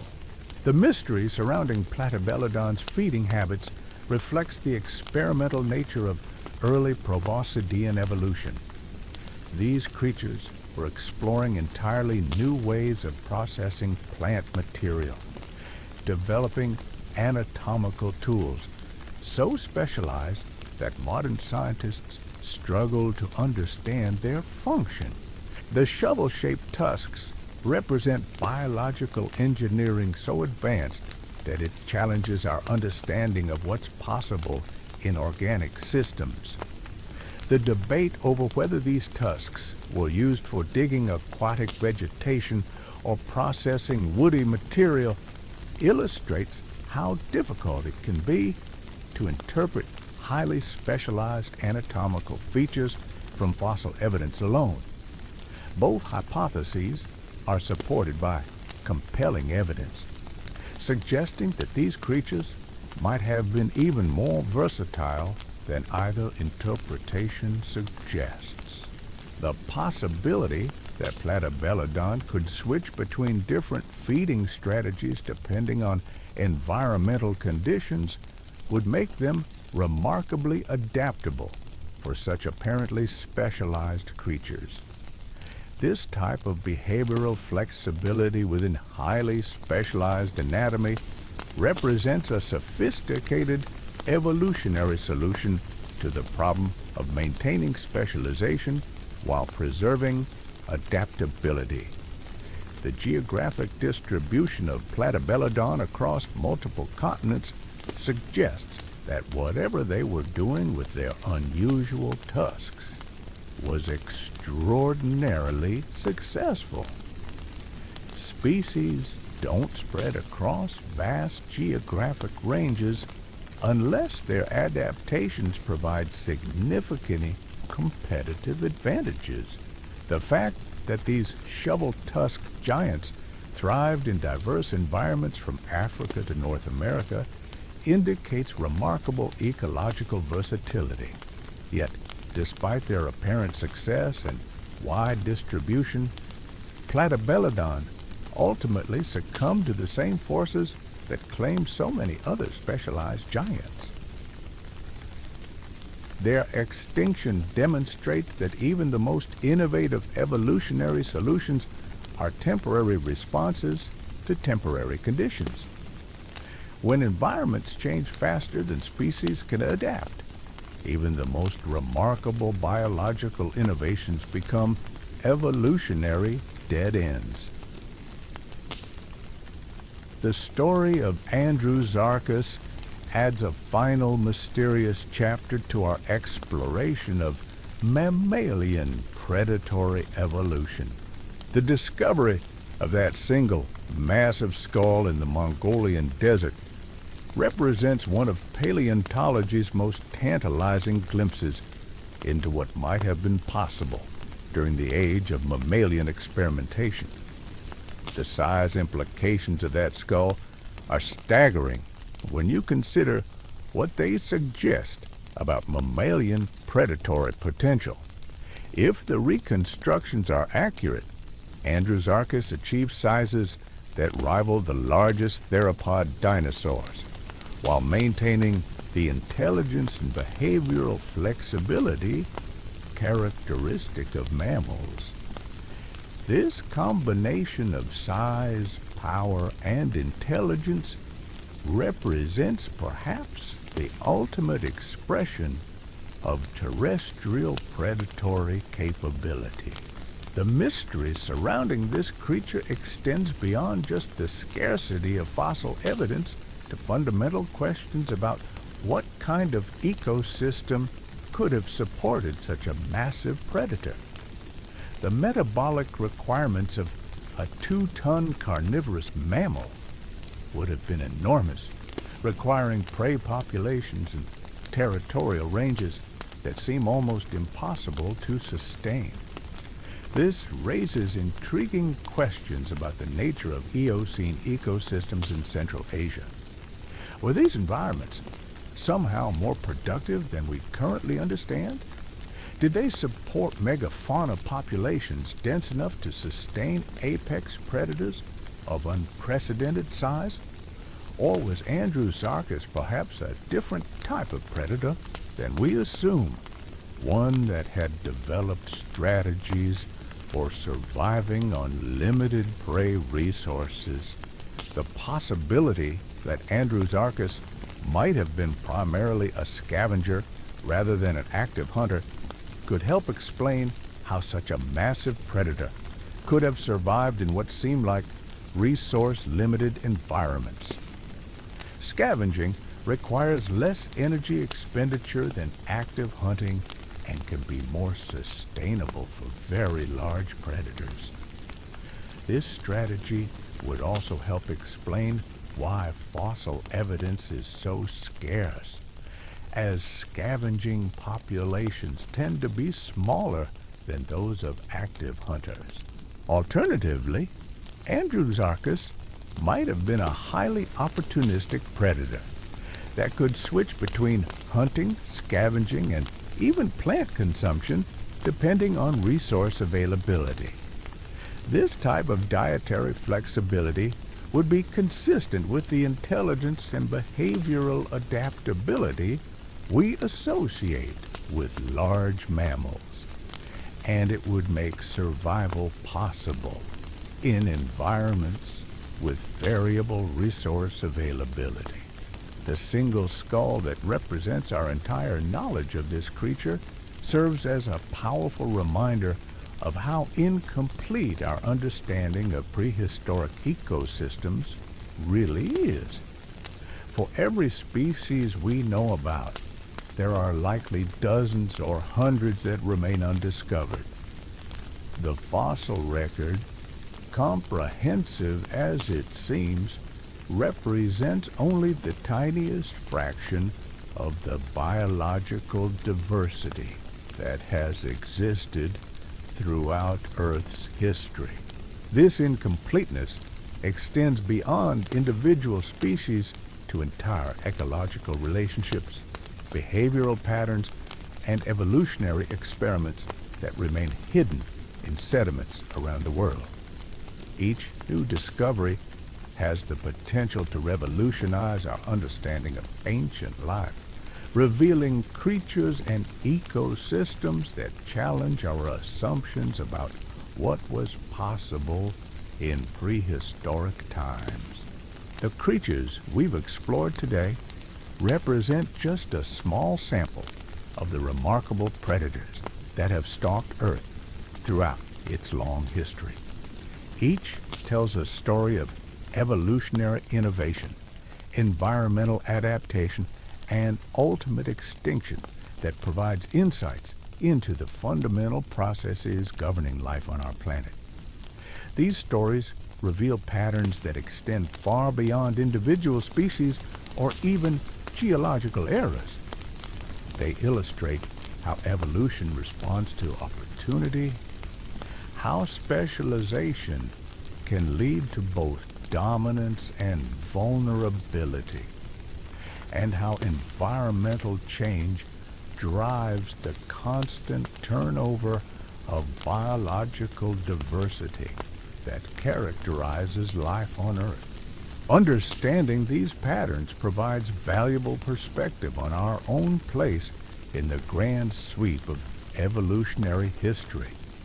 Humans, for all our apparent dominance of modern ecosystems, remain subject to the same fundamental forces that shape the rise and fall of these ancient predators. Our success, like theirs, is contingent on environmental stability and our ability to adapt when that stability inevitably ends. The legacy of these prehistoric monsters extends far beyond their individual stories to encompass their role in shaping the evolutionary trajectory of all subsequent life. Every modern predator carries genetic and behavioral inheritances from ancestors that survived encounters with these ancient giants. The fear responses, defensive behaviors, and survival strategies that characterize modern prey species were forged in the crucible of predator-prey relationships that stretch back hundreds of millions of years. In studying these remarkable creatures, we gain not just knowledge about the past, but wisdom about the future. Their stories remind us that survival requires more than individual strength or intelligence.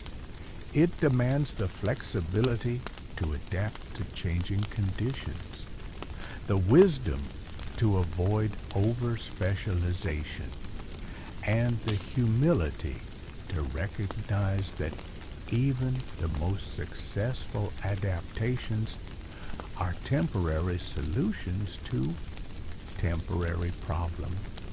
The monsters that once ruled ancient Earth may be gone forever, but their influence continues to resonate through every aspect of modern biology.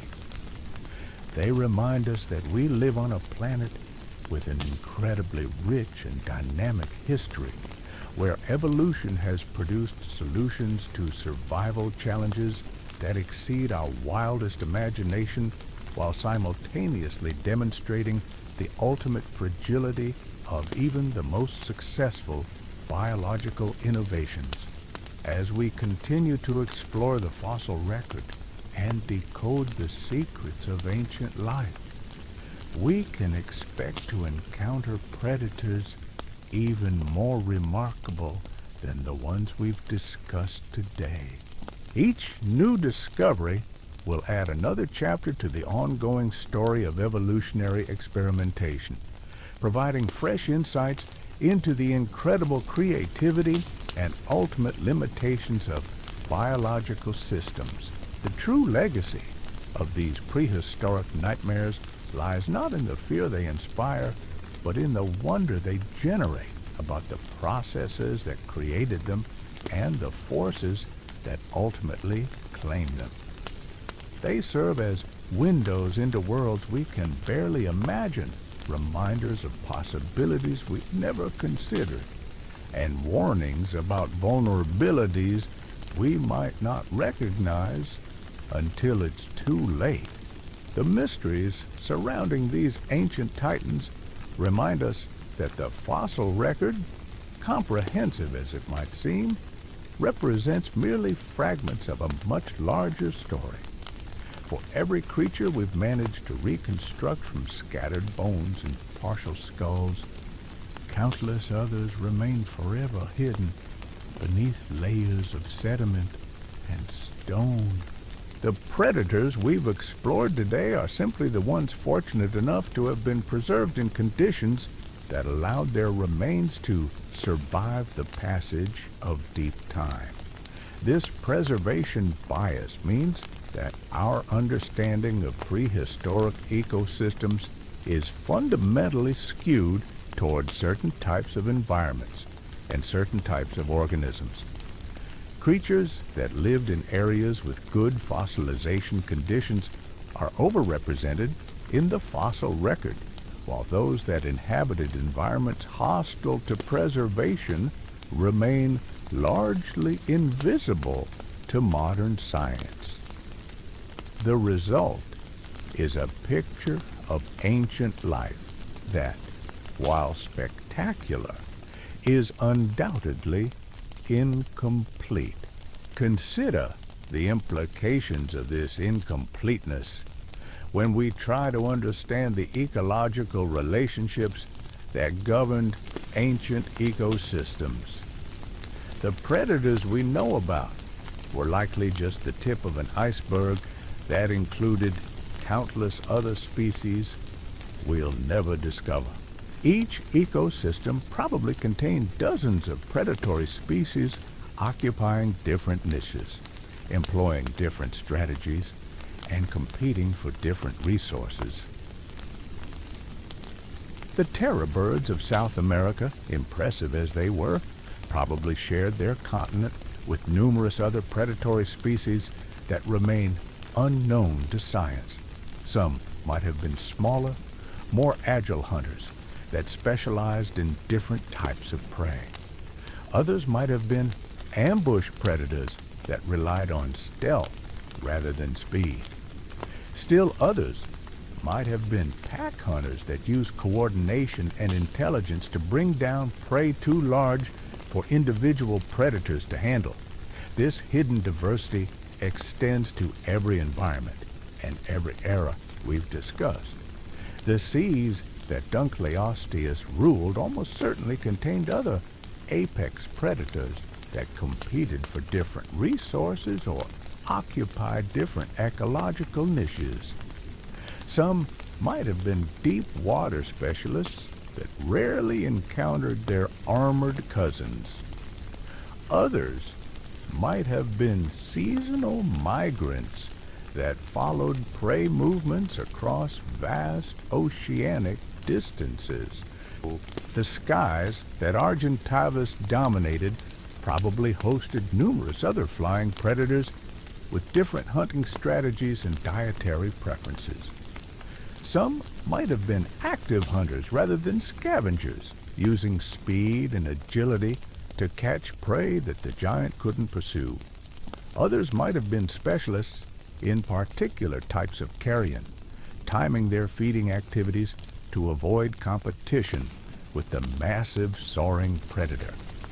Each missing piece of this ecological puzzle represents lost information about how ancient ecosystems functioned, how different species interacted, and how environmental changes affected entire communities of organisms. The extinction events that claimed the predators we know about also eliminated countless others whose existence we can only guess at, based on indirect evidence.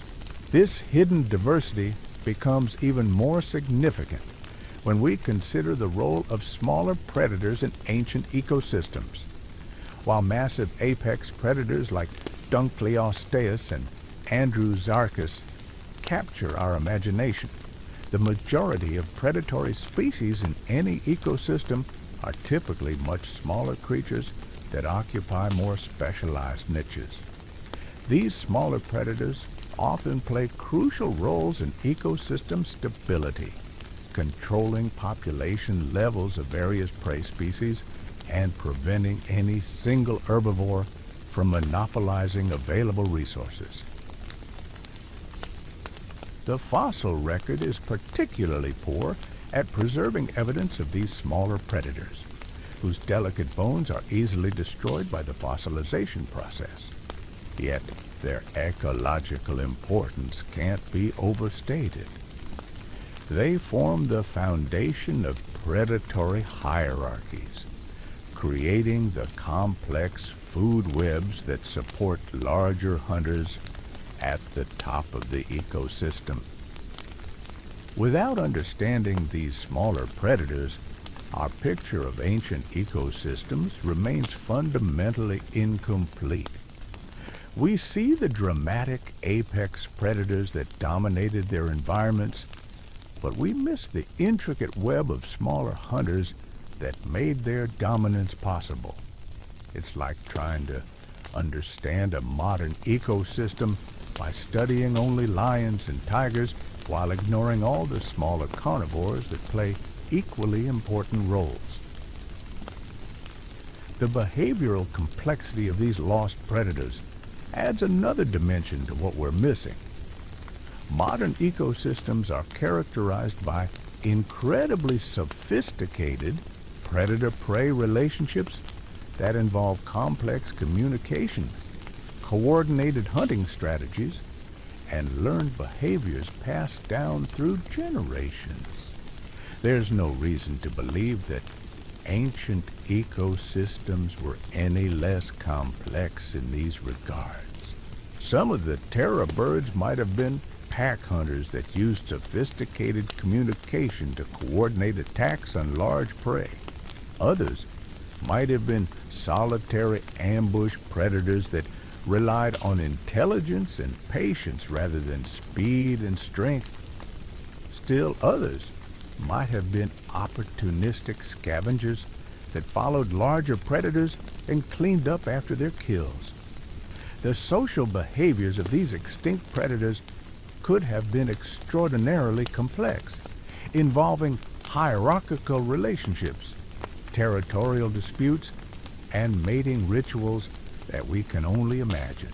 Some species might have engaged in cooperative breeding, where multiple adults helped raise young. Others might have had complex dominance structures that determined access to prime hunting territories. The loss of this behavioral information represents one of the most significant gaps in our understanding of ancient life. Behavior rarely fossilizes, leaving us to infer the social complexity of extinct species from anatomical evidence and comparisons with modern relatives. But these inferences can only take us so far in understanding how these creatures actually lived and interacted with their environments. The technological limitations that constrain our ability to study ancient predators are gradually being overcome by new analytical techniques and improved methods of fossil analysis. Advanced imaging technologies allow scientists to peer inside fossilized skulls and reconstruct brain structures that provide clues about intelligence and sensory capabilities. Chemical analysis of fossil bones can reveal information about diet, metabolism, and even migration patterns. These technological advances are revealing details about ancient predators that would have been impossible to determine just a few decades ago. We can now analyze the microscopic structure of fossilized teeth to understand exactly what these creatures ate and how they processed their food. We can examine bone chemistry to determine whether they were warm-blooded or cold-blooded, whether they migrated seasonally, and even what climatic conditions they lived under. Computer modeling techniques allow scientists to test hypotheses about how these creatures moved, how fast they could run, and how much force their jaws could generate. These models provide insights into predatory behavior that go far beyond what can be determined from static fossil remains alone. They help us understand not just what these creatures looked like, but how they actually functioned as living, breathing predators.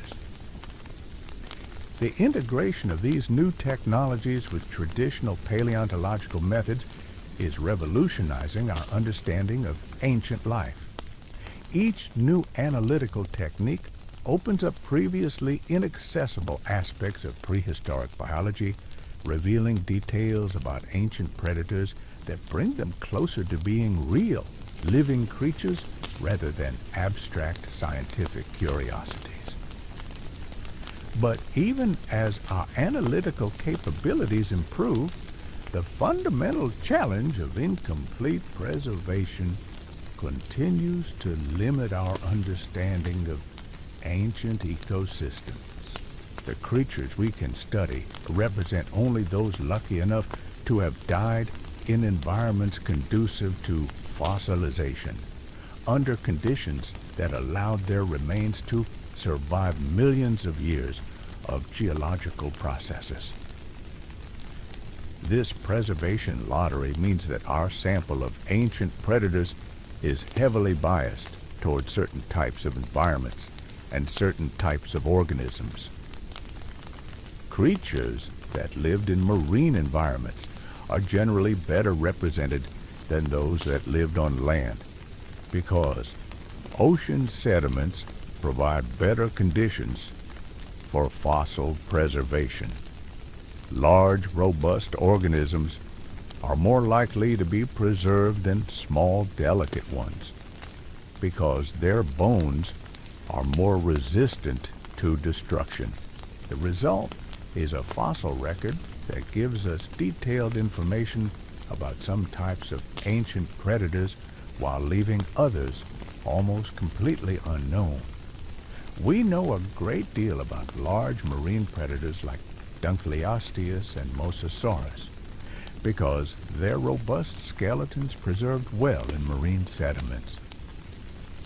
We know much less about the smaller predators that shared their environments because their delicate bones were usually destroyed before fossilization could occur. Similarly, we have good information about large terrestrial predators like Andrew's Arcus and the terror birds because their massive bones were robust enough to survive the fossilization process. But we know very little about the smaller terrestrial predators that must have been far more numerous in these ancient ecosystems, because their remains were too fragile to preserve well. This preservation bias creates significant challenges for understanding how ancient ecosystems actually functioned. Modern ecosystems are characterized by pyramid-shaped food webs, with large numbers of small predators supporting smaller numbers of medium-sized predators, which in turn support even smaller numbers of apex predators at the top. If ancient ecosystems followed similar patterns, then the spectacular apex predators we know about were supported by vast communities of smaller hunters that remain largely invisible in the fossil record. The ecological relationships between these known and unknown predators must have been extraordinarily complex. Competition for resources, territorial disputes, and predator-prey relationships would have created intricate webs of interaction that shaped the behavior and evolution of all species involved. Understanding these relationships is crucial for comprehending how ancient ecosystems functioned and how they responded to environmental changes. The extinction events that claimed the predators we've discussed also eliminated entire communities of smaller predators whose roles in ecosystem functioning remain unknown. When Dunlopius disappeared from ancient seas, it wasn't just a single species that vanished, but an entire ecological network of predators, prey, and competitors that had evolved together over millions of years. The cascading effects of these extinctions probably extended far beyond the immediate loss of apex predators to encompass fundamental changes in ecosystem structure and function.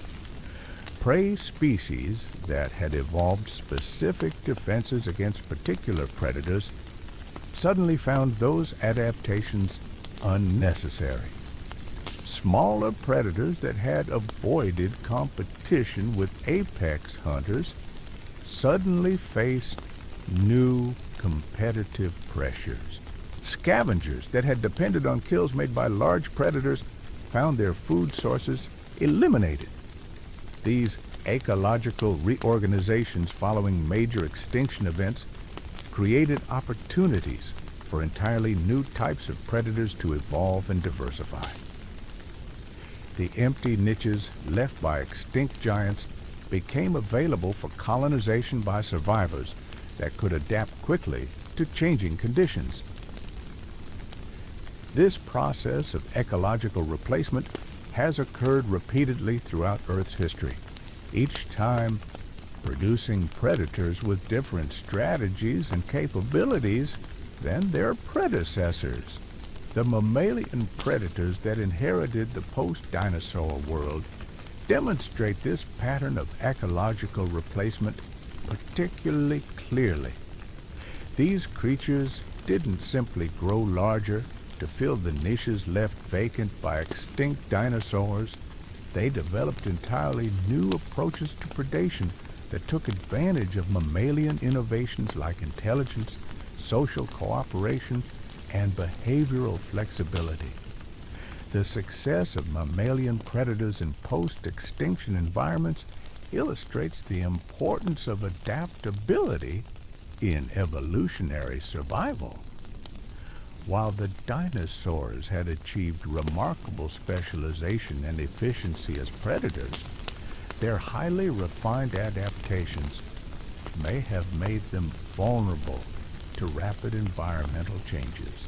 Mammals, with their more generalized anatomy and flexible behavior, proved better able to adapt to the changed conditions following the extinction event.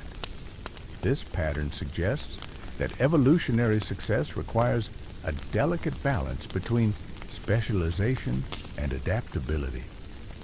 Highly specialized predators can dominate stable environments, but they become vulnerable when conditions change rapidly. More generalized predators may be less efficient in any particular environment, but they possess the flexibility needed to survive transitions between different environmental states. The modern world provides numerous examples of this same principle in action. Apex predators like tigers and polar bears, highly specialized for their respective environments, face extinction as those environments change rapidly. Meanwhile, more adaptable predators like coyotes and ravens continue to thrive and even expand their ranges as human activities alter ecosystems around the world. Understanding these patterns from the fossil record provides valuable insights into how modern ecosystems might respond to current environmental changes. The same forces that drove the evolution and extinction of ancient predators continue to operate today, though often at accelerated rates due to human influence on global environments. The speed of current environmental change presents unprecedented challenges for predator adaptation. While ancient extinctions typically occurred over thousands or millions of years, modern changes are happening within decades or centuries. This compressed time frame may not allow sufficient time for evolutionary adaptation, potentially leading to extinction rates that exceed anything seen in the fossil record.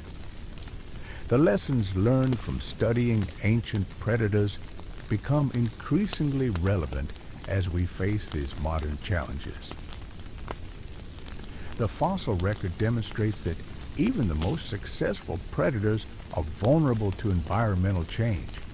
That specialization can become a liability when conditions shift, and that survival often depends more on adaptability than on raw power or efficiency. These insights extend beyond individual species to entire ecosystems and the complex relationships that bind them together. The interconnected nature of ancient predator communities, revealed through careful study of fossil evidence, reminds us that modern ecosystems are equally complex and equally vulnerable to disruption. The loss of any major predator species in a modern ecosystem can trigger cascading effects similar to those that followed ancient extinctions. The removal of apex predators allows prey populations to expand unchecked, potentially leading to overgrazing, habitat degradation, and the collapse of plant communities. These changes affect not just the immediate participants in predator-prey relationships, but entire ecological networks that depend on stable ecosystem function. The reintroduction of wolves to Yellowstone National Park provides a modern example of how predator restoration can reverse these cascading effects. The return of this apex predator didn't just control deer populations, but triggered a complex series of ecological changes that affected everything from river courses to songbird populations. This demonstrates the profound influence that top predators have on ecosystem structure and function. Similar restoration efforts around the world are revealing the crucial importance of maintaining predator diversity for ecosystem health. The loss of predators disrupts natural population controls, alters species behavior patterns, and can ultimately lead to ecosystem collapse. Conserving existing predator populations and restoring them where they've been lost becomes essential for maintaining the ecological relationships that support biodiversity. The study of ancient predators provides both inspiration and caution for these conservation efforts. The fossil record shows us that predator-prey relationships can be remarkably stable over millions of years, suggesting that restoring these relationships can have long-lasting positive effects. But it also demonstrates that even the most successful predators are vulnerable to environmental changes they cannot control. The challenge for modern conservation is to maintain predator populations while simultaneously addressing the environmental changes that threaten their survival. This requires understanding not just individual species, but the entire ecological networks they participate in. The lessons learned from ancient predators emphasize the importance of maintaining ecosystem-level approaches to conservation, rather than focusing solely on individual species. The technological tools now available for studying both ancient and modern predators are providing unprecedented insights into how these complex systems function. DNA analysis allows scientists to trace evolutionary relationships between extinct and living species, revealing connections that aren't apparent from fossil evidence alone. Satellite tracking and remote sensing technologies provide detailed information about modern predator behavior and habitat use. The integration of these modern techniques with traditional paleontological methods is creating new opportunities for understanding predator ecology across deep time. By studying how modern predators respond to environmental challenges, scientists can develop better models for understanding how ancient predators might have responded to similar challenges in the past. This comparative approach is revealing universal principles of predator ecology that apply across species, ecosystems, and geological eras. The same factors that determined success or failure for ancient predators continue to influence modern species, though often in modified forms that reflect current environmental conditions. The patterns revealed through this comparative analysis suggest that predator success depends on a consistent set of factors regardless of time period or location. Size and strength matter, but intelligence and adaptability often prove more important for long-term survival. Specialization can provide competitive advantages, but it also creates vulnerabilities that may not become apparent until environmental conditions change. Social cooperation emerges as another crucial factor in predator success, both ancient and modern.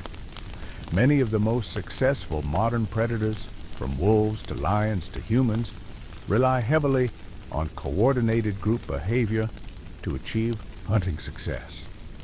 While direct evidence for social behavior in ancient predators is limited, anatomical and ecological clues suggest that cooperation may have been equally important in prehistoric times.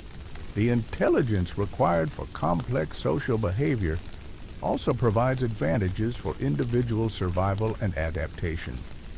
Smart predators can learn new hunting techniques, adapt to changing prey behavior, and modify their strategies in response to environmental challenges. This behavioral flexibility becomes increasingly important as environmental change accelerates. The fossil record suggests that intelligence and behavioral complexity have generally increased over evolutionary time, with more recent predators displaying greater cognitive capabilities than their ancient predecessors.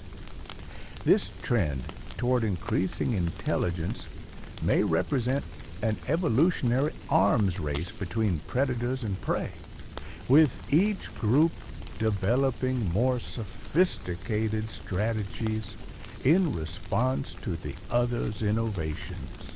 Modern predators represent the current pinnacle of this evolutionary arms race, possessing cognitive abilities and behavioral repertoires that far exceed those of most ancient predators.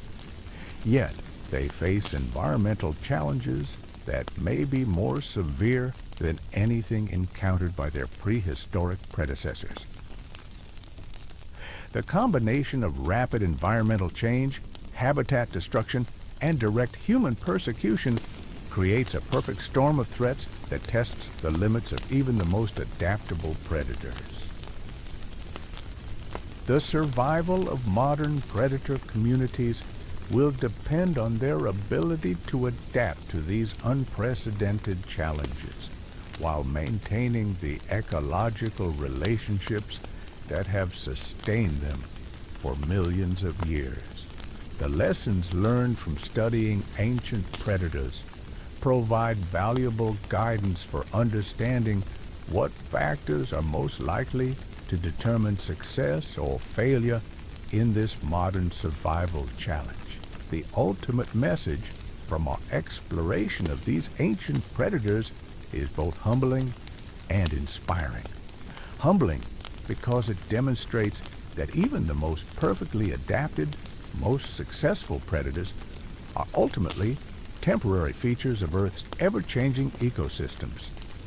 Inspiring because it reveals the incredible creativity and resilience of life in the face of seemingly impossible challenges. These prehistoric monsters remind us that evolution never stops experimenting, never stops testing new solutions to the fundamental challenge of survival.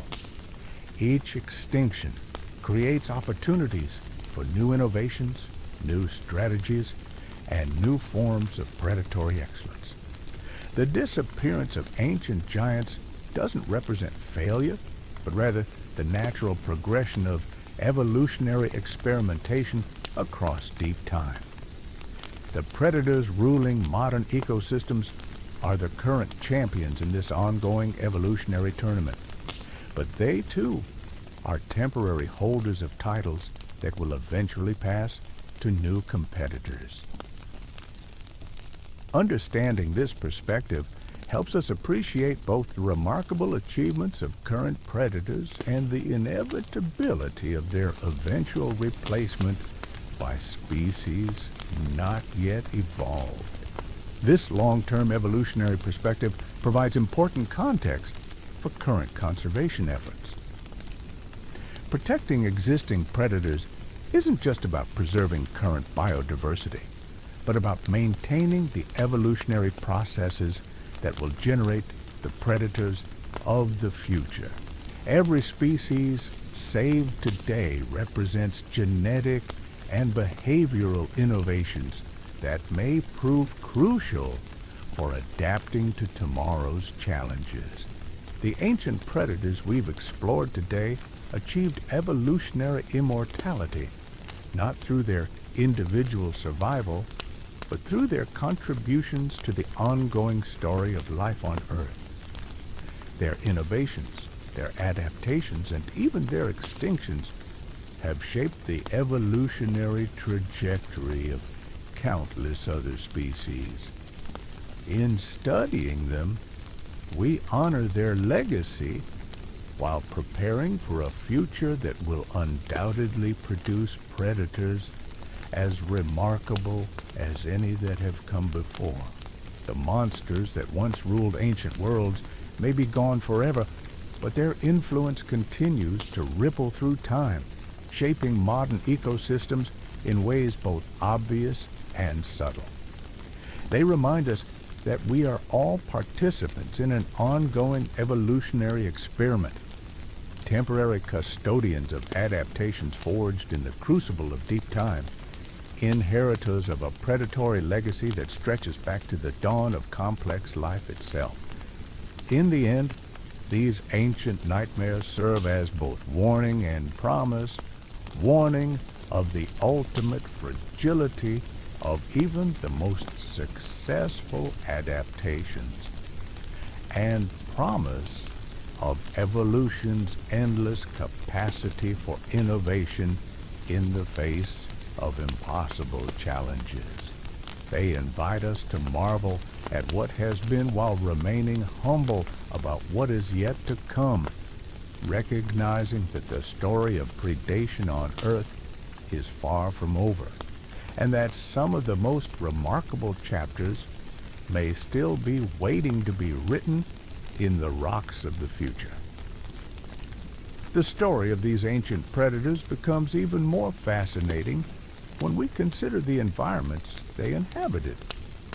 Picture yourself transported back to the Carboniferous period roughly 300 million years ago, when Earth looked like an alien planet, despite hosting the ancestors of creatures we recognize today. The atmosphere contained over 30% oxygen compared to our modern 21%, creating conditions that allowed arthropods to grow to absolutely monstrous proportions. In the swampy forests of this ancient world, dragonflies soared with wingspans exceeding 2 feet, while millipedes stretched over 6 feet in length, and centipedes reached proportions that would make modern specimens look like harmless garden varieties. But even these giants paled in comparison to the apex predators that ruled the waterways connecting these primordial forests. Swimming through channels that wound between towering tree ferns and primitive conifers was a creature that embodied nature's most nightmarish imagination. Eurypterids, commonly known as sea scorpions, represented arthropod predation taken to its absolute extreme. Some species reached lengths approaching 10 feet, with massive claws capable of crushing prey items that would challenge modern crocodiles. These weren't the familiar scorpions we know today, confined to deserts and hiding under rocks. These were aquatic nightmares that combined the hunting instincts of modern predators with anatomical features that seemed designed by someone with a particularly twisted sense of humor. Their paddle-like appendages propelled them through ancient waterways with surprising speed, while their compound eyes provided panoramic vision that made ambush attacks nearly impossible to avoid. The business end of these creatures featured chelicerae, feeding appendages that could extend forward like biological spears to impale prey items with surgical precision. But perhaps most terrifying of all were the massive claws that gave these predators their common name. These weren't simple pinching devices, but sophisticated crushing and cutting tools that could process prey in ways that modern arthropods can barely approximate. What made Eurypterids particularly formidable wasn't just their size or weaponry, but their apparent intelligence.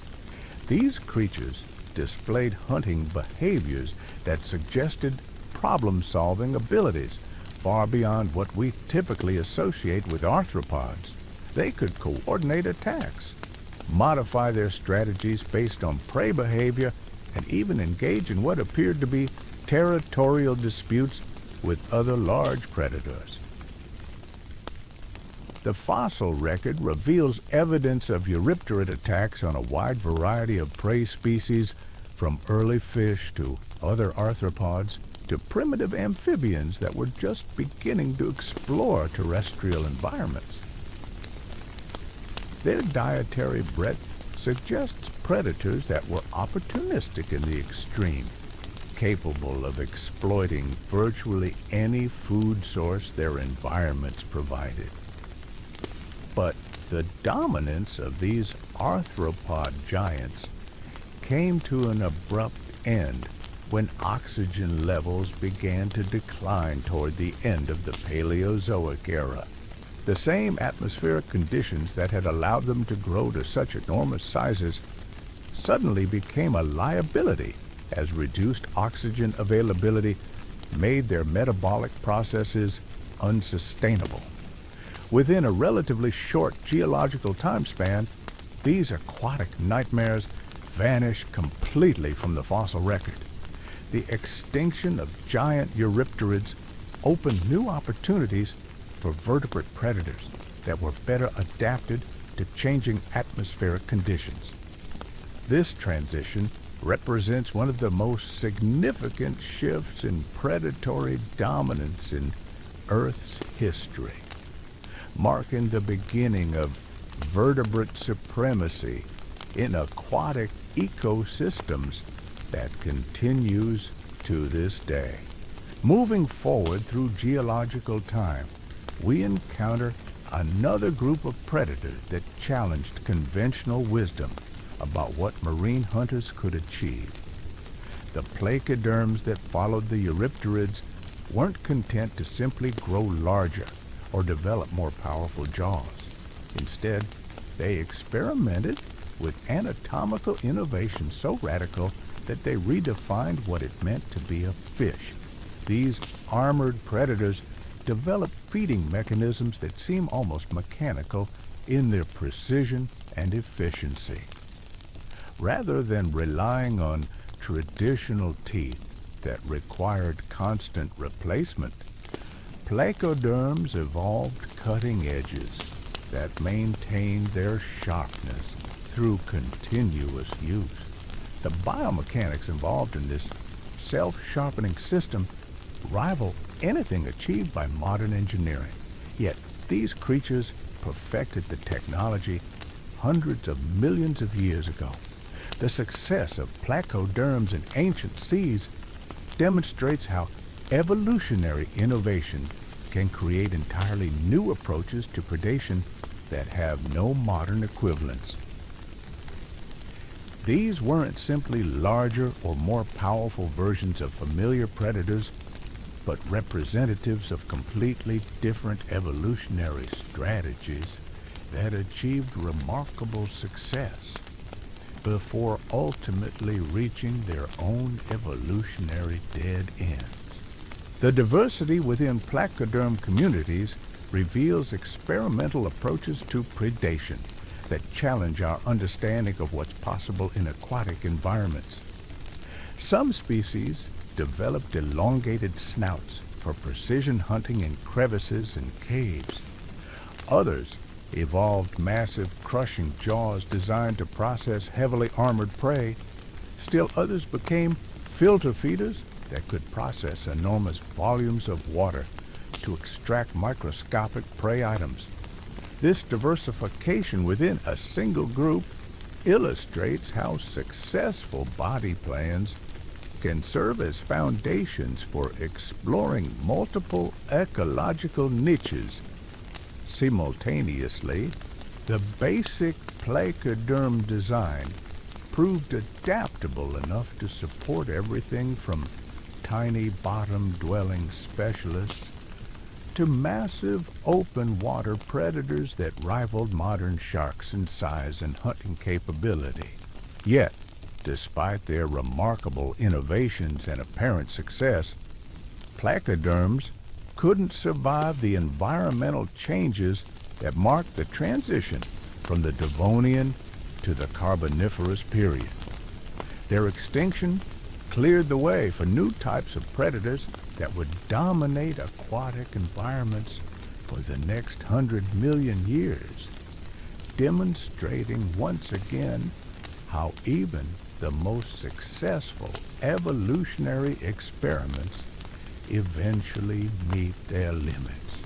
The sharks that inherited ancient seas from extinct placoderms brought fundamentally different approaches to aquatic predation. Where placoderms had relied on heavy armor and specialized feeding mechanisms, sharks emphasized speed, sensory sophistication, and anatomical efficiency. Their cartilaginous skeletons provided weight advantages that translated directly into improved maneuverability and reduced energy expenditure. The sensory capabilities that sharks developed during this period established new standards for predatory awareness that persist in modern species. Their lateral line systems could detect minute pressure changes in surrounding water, effectively allowing them to feel the movements of prey items from considerable distances. Combined with electroreception capabilities that could sense the bioelectric fields generated by other organisms, sharks became living detection networks capable of locating prey under conditions that would blind other predators. These sensory innovations proved so successful that they've remained virtually unchanged for hundreds of millions of years. Modern sharks employ essentially the same detection systems their ancient ancestors developed, testament to the effectiveness of these biological technologies. The fact that evolution has found no significant improvements to these systems suggests they represent near-optimal solutions to the challenges of aquatic predation. The behavioral sophistication that accompanied these sensory capabilities elevated shark predation to levels that previous aquatic hunters had never achieved. Rather than relying solely on ambush tactics or brute force approaches, sharks developed complex hunting strategies that could adapt to different prey types, environmental conditions, and competitive pressures. Some shark species became pursuit predators that could maintain high-speed chases across considerable distances, wearing down prey through superior endurance rather than overwhelming speed. Others evolved into ambush specialists that could remain motionless for extended periods before launching devastating surprise attacks. Still others developed cooperative hunting behaviors that allowed multiple individuals to coordinate their efforts against large or dangerous prey items. This behavioral diversity within shark communities created predatory ecosystems of unprecedented complexity. Different shark species occupied distinct ecological niches, reducing direct competition while maximizing the efficiency with which they could exploit available prey resources. The result was predatory communities that could sustain much higher densities of large predators than had been possible in previous eras. The success of this shark-dominated system becomes apparent when we consider its longevity. For over 200 million years, sharks have maintained their position as dominant aquatic predators, surviving multiple mass extinction events that eliminated countless other predatory lineages. This remarkable persistence suggests that sharks achieved a level of evolutionary optimization that approaches the theoretical limits of what's possible for aquatic predators. Yet, even sharks weren't immune to the competitive pressures that emerged when marine reptiles began colonizing oceanic environments during the Mesozoic era. The appearance of ichthyosaurs, plesiosaurs, and eventually mosasaurs created new types of competition that challenged shark dominance in ways they had never previously encountered. These marine reptiles brought advantages that sharks couldn't match, particularly in terms of intelligence, behavioral flexibility, and metabolic efficiency. Their warm-blooded physiology provided performance advantages in cold water environments where sharks struggled to maintain optimal activity levels. Their larger brains enabled complex problem-solving behaviors that could adapt quickly to changing prey availability or competitive pressures. The competition between sharks and marine reptiles during the Mesozoic era represents one of the most fascinating predatory arms races in the fossil record.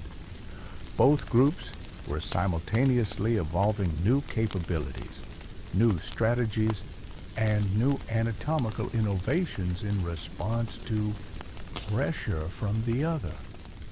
The result was an escalating cycle of evolutionary improvements that pushed both groups to achieve remarkable levels of predatory sophistication.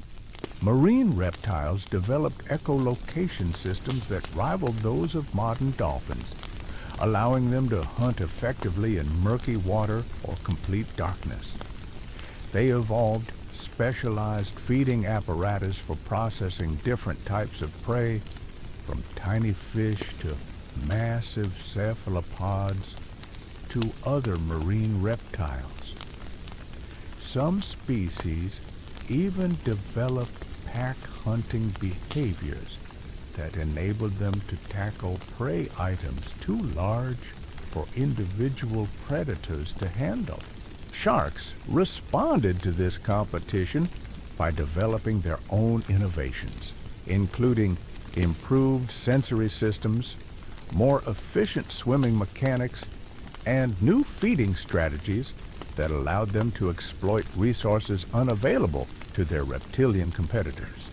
The diversity of shark species during the Mesozoic era reflects this evolutionary arms race, with different lineages exploring radically different approaches to maintaining their competitive edge.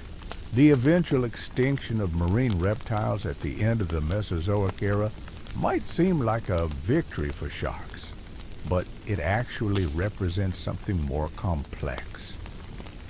The competition between these groups had pushed both to achieve levels of specialization and efficiency that might not have been possible without that competitive pressure. When marine reptiles disappeared, sharks lost not just competitors, but evolutionary partners that had helped drive their own development. The post-extinction marine environment that emerged after the disappearance of marine reptiles was dominated by sharks once again, but it was a fundamentally different type of dominance than they had enjoyed before reptilian competition emerged. The sharks that inherited these empty oceans had been refined by millions of years of intense competitive pressure, making them more sophisticated predators than their pre-reptilian ancestors. This pattern of competitive refinement appears repeatedly throughout the history of predatory evolution. Competition doesn't just eliminate the less capable competitors. It forces all participants to achieve higher levels of performance than would be necessary in less competitive environments. The result is predatory communities where even the survivors represent remarkable achievements in evolutionary optimization. The mammalian predators that began diversifying after the extinction of dinosaurs faced similar competitive pressures, but in terrestrial rather than marine environments. The empty ecological niches left by extinct dinosaurs created unprecedented opportunities for mammalian experimentation with large body sizes and novel predatory strategies. The speed with which mammals diversified into these vacant niches demonstrates the remarkable evolutionary potential that had been suppressed by dinosaurian dominance. Within just a few million years after the extinction event, mammals had produced predators that rivaled dinosaurs in size while developing hunting strategies that took advantage of uniquely mammalian capabilities. The intelligence that characterizes mammalian predators enabled hunting behaviors of unprecedented sophistication. Rather than relying primarily on instinctual responses to prey stimuli, mammalian hunters could learn from experience, modify their strategies based on changing conditions, and even pass successful techniques to their offspring through social learning rather than genetic inheritance. This capacity for learned behavior created evolutionary feedback loops that accelerated the development of predatory capabilities. Successful hunting techniques could spread rapidly through populations, allowing beneficial innovations to be adopted much faster than would be possible through traditional genetic inheritance. The result was predatory communities that could adapt to changing conditions within individual lifetimes rather than requiring generational turnover. The social behaviors that many mammalian predators developed amplified these advantages even further.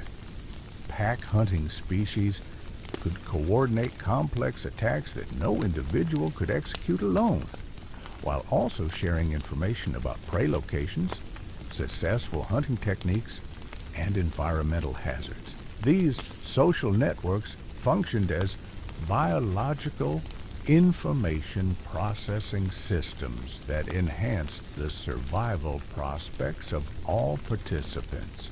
The fossil evidence for social behavior in ancient mammalian predators is necessarily limited, but anatomical clues suggest that cooperative hunting was widespread among large species. Brain size relative to body mass increased dramatically in mammalian predators compared to their predecessors, indicating enhanced cognitive capabilities that would have been useful for coordinating group activities. The communication systems required for effective pack hunting also drove the evolution of sophisticated vocalization capabilities in mammalian predators. While we can't directly study the vocalizations of extinct species, the anatomical structures involved in sound production provide clues about their communication abilities. Many ancient mammalian predators possessed vocal apparatus that rival those of modern social species in complexity. The behavioral sophistication of mammalian predators created new types of ecological relationships that hadn't existed in previous eras. The ability to learn from experience and modify behavior accordingly meant that predator-prey relationships could evolve rapidly in response to changing tactics on both sides.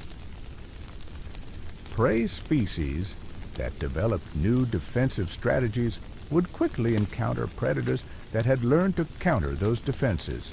This accelerated coevolutionary arms race between mammalian predators and their prey led to remarkable innovations on both sides. Prey species developed increasingly sophisticated anti-predator behaviors, while predators responded with ever more complex hunting strategies. The result was ecological communities characterized by levels of behavioral complexity that approached those seen in modern ecosystems. The diversification of mammalian predators during the Paleocene and Eocene epochs represents one of the most remarkable episodes of evolutionary experimentation in the fossil record. Within the span of just 20 million years, mammals evolved from small generalized omnivores into specialized predators that occupied virtually every conceivable ecological niche. Some lineages became pursuit predators that could run down prey across open terrain, developing the cardiovascular and muscular adaptations necessary for sustained high-speed locomotion. Others evolved into ambush specialists that relied on stealth and explosive power to capture prey before it could escape. Still, others became climbing specialists that could pursue prey into arboreal environments where previous predators couldn't follow. The anatomical diversity that emerged during this period of mammalian radiation reflects the exploration of fundamentally different approaches to predation. Some predators developed massive crushing jaws designed to process heavily defended prey, while others evolved precision biting apparatus for delivering targeted attacks to vulnerable areas. Some became generalized omnivores capable of exploiting diverse food sources, while others specialized in particular types of prey. This experimentation with different predatory strategies created mammalian communities of unprecedented complexity. Multiple predator species could coexist in the same environments by specializing in different aspects of the available prey base, reducing competition while maximizing the efficiency with which they could exploit ecosystem resources. The success of this diversification strategy becomes apparent when we consider how many mammalian predatory lineages survived the various extinction events that occurred throughout the Cenozoic era. Unlike the highly specialized predators of previous eras, mammalian hunters possessed the behavioral flexibility needed to adapt to changing environmental conditions. When climate changes altered prey availability, mammalian predators could modify their hunting strategies and dietary preferences rather than facing extinction.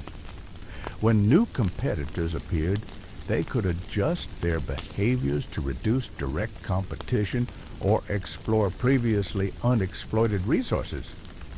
This adaptability proved crucial for long-term survival in environments that were constantly changing. The modern predatory landscape represents the current culmination of this mammalian evolutionary experiment. Today's apex predators combine the intelligence, behavioral flexibility, and social sophistication that emerged during the early diversification of mammalian hunters with anatomical refinements that reflect millions of years of subsequent evolution. Yet, even these highly successful modern predators face challenges that may exceed those encountered by any of their predecessors. The rate of environmental change in the modern world, driven largely by human activities, is occurring faster than evolutionary adaptation can typically respond. This creates unprecedented pressures on predator populations that test the limits of even the most adaptable species. The lessons learned from studying ancient predators become increasingly relevant as we try to understand how modern species might respond to these accelerated challenges. The fossil record demonstrates that predatory success depends not just on individual capabilities, but on the stability of entire ecological networks. When these networks are disrupted, even the most capable predators can face extinction. Understanding these historical patterns provides valuable insights for conservation efforts aimed at preserving modern predator populations. The same factors that determine success or failure for ancient predators continue to influence modern species, though often in modified forms that reflect current environmental conditions. The interconnectedness that characterized ancient predatory communities remains equally important in modern ecosystems. The loss of any major predator species can trigger cascading effects that alter entire ecological networks, just as ancient extinctions reshaped the evolutionary trajectory of surviving species. Maintaining predator diversity becomes essential for preserving the ecological relationships that support biodiversity. The technological capabilities now available for studying both ancient and modern predators provide unprecedented opportunities for understanding how these complex systems function across different temporal and spatial scales. By combining insights from the fossil record with detailed studies of modern predator ecology, scientists can develop more sophisticated models for predicting how predatory communities might respond to future environmental changes. This integrated approach reveals universal principles of predator ecology that transcend individual species or time periods. The same fundamental relationships between predators, prey, and environmental conditions that governed ancient ecosystems continue to operate today, though often modified by human influences that create novel selective pressures. The study of ancient predators ultimately serves as both a window into the past and a guide for the future. These remarkable creatures demonstrate evolution's incredible capacity for innovation while simultaneously revealing the constraints and vulnerabilities that limit even the most successful biological designs. Their stories remind us that we are all participants in an ongoing evolutionary experiment whose outcome remains uncertain. The monsters that once ruled ancient worlds achieved their own form of immortality through their contributions to the ongoing story of life on Earth. Their innovations, adaptations, and ultimate extinctions have shaped the evolutionary landscape that produced modern predators, including our own species.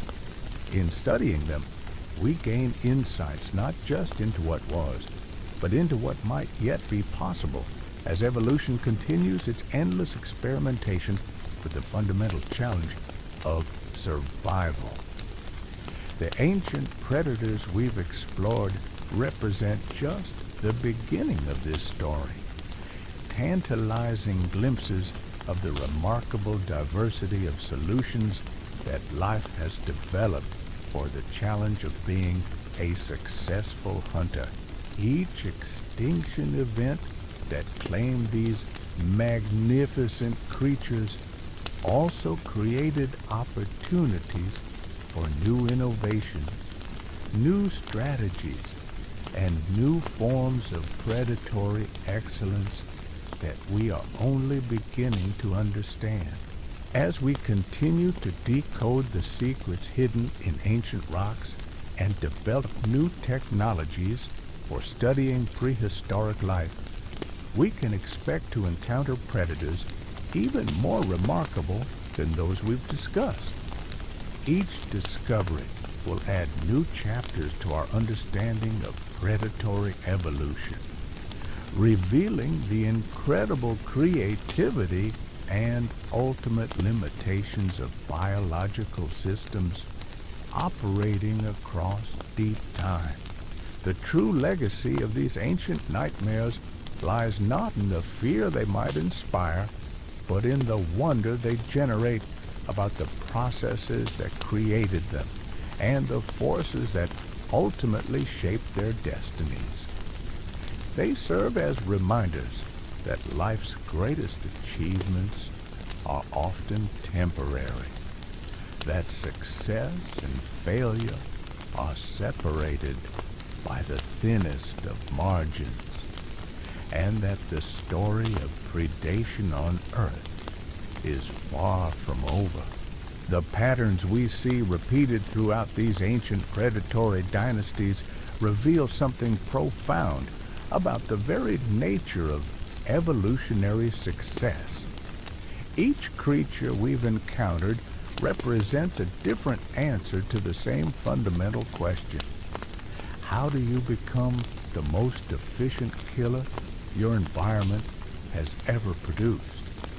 Yet, for all their remarkable achievements, every single one of these prehistoric nightmares eventually discovered that perfection itself can become a death sentence. Consider the sheer audacity of what Dunlopius accomplished in those ancient seas. This wasn't just another big fish with sharp teeth. This was a creature that had essentially reinvented the entire concept of what it means to be a predator. By abandoning teeth altogether in favor of self-sharpening bone blades, it created a feeding mechanism so advanced that modern engineering struggles to replicate its efficiency. But here's where the story becomes truly chilling. The very innovation that made Dunlopius invincible also made it incredibly vulnerable. Those bone-shearing jaws were so specialized for crushing armored prey that when the extinction events began reshaping ocean chemistry, this apex predator found itself trapped by its own evolutionary success. It had become so perfectly adapted to one type of environment that it couldn't pivot when that environment disappeared. This specialization trap appears again and again throughout our journey into prehistoric nightmares. The terror birds that stalked South America had evolved into such efficient terrestrial hunters that they lost the ability to fly entirely. When competition finally arrived from North America, these flightless giants couldn't escape to alternative habitats or adopt new hunting strategies quickly enough to survive. Even the massive Argentavis, despite its apparent advantages in the sky, fell victim to the same principle. Its entire existence depended on a complex ecological relationship with ground-based predators that provided the carrion it needed to survive. When those terrestrial hunters began declining, the aerial giant found itself caught in an evolutionary web it couldn't escape. The mystery surrounding Andrew's Arcus adds another layer to this pattern. That single skull discovered in Mongolia might represent the ultimate expression of mammalian predatory power, a creature that achieved sizes rivaling the greatest dinosaurs while maintaining the intelligence and behavioral flexibility of mammals. Yet, despite this apparent perfection, virtually no trace of these giants remains in the fossil record. What happened to creatures that should have been the most successful predators of their era? The answer might lie in understanding that individual prowess doesn't always translate to species-level survival.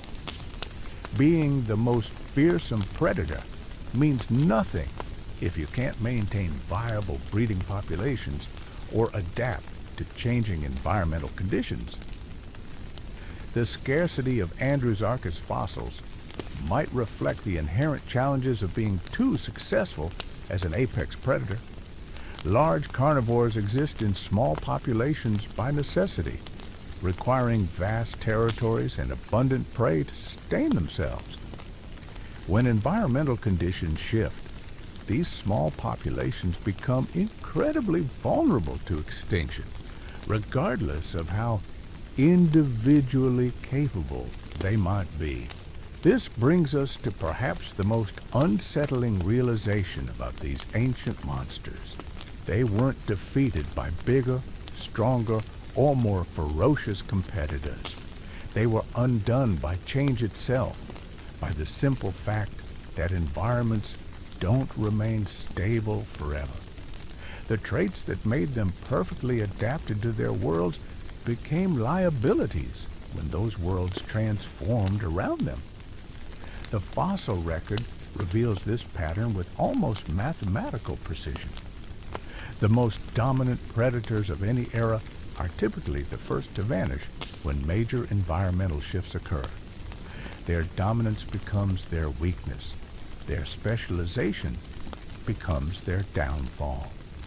Meanwhile, less spectacular but more adaptable species often survive to inherit the changed world.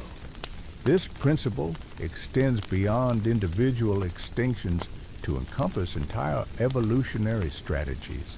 The age of armored fish gave way to the age of sharks, not because sharks were necessarily better predators, but because they were more flexible predators. When ocean conditions changed, sharks could adapt their hunting strategies, modify their behavior, and explore new ecological opportunities in ways that heavily armored specialists simply couldn't match. So, there you have it. The next time someone tries to tell you that dinosaurs were the ultimate predators, you'll know better. From the bone-crushing jaws of Dunlopius to the mysterious giant Andrew's Arcus, these ancient nightmares prove that evolution has always been far more creative and terrifying than we could ever imagine. These weren't just monsters. They were evolutionary masterpieces that dominated their worlds completely before ultimately teaching us that even perfection has its limits. The real horror isn't in their crushing power or alien appearance. It's in realizing that we're all just temporary passengers on a planet where dominance is fleeting and extinction is always just one environmental shift away.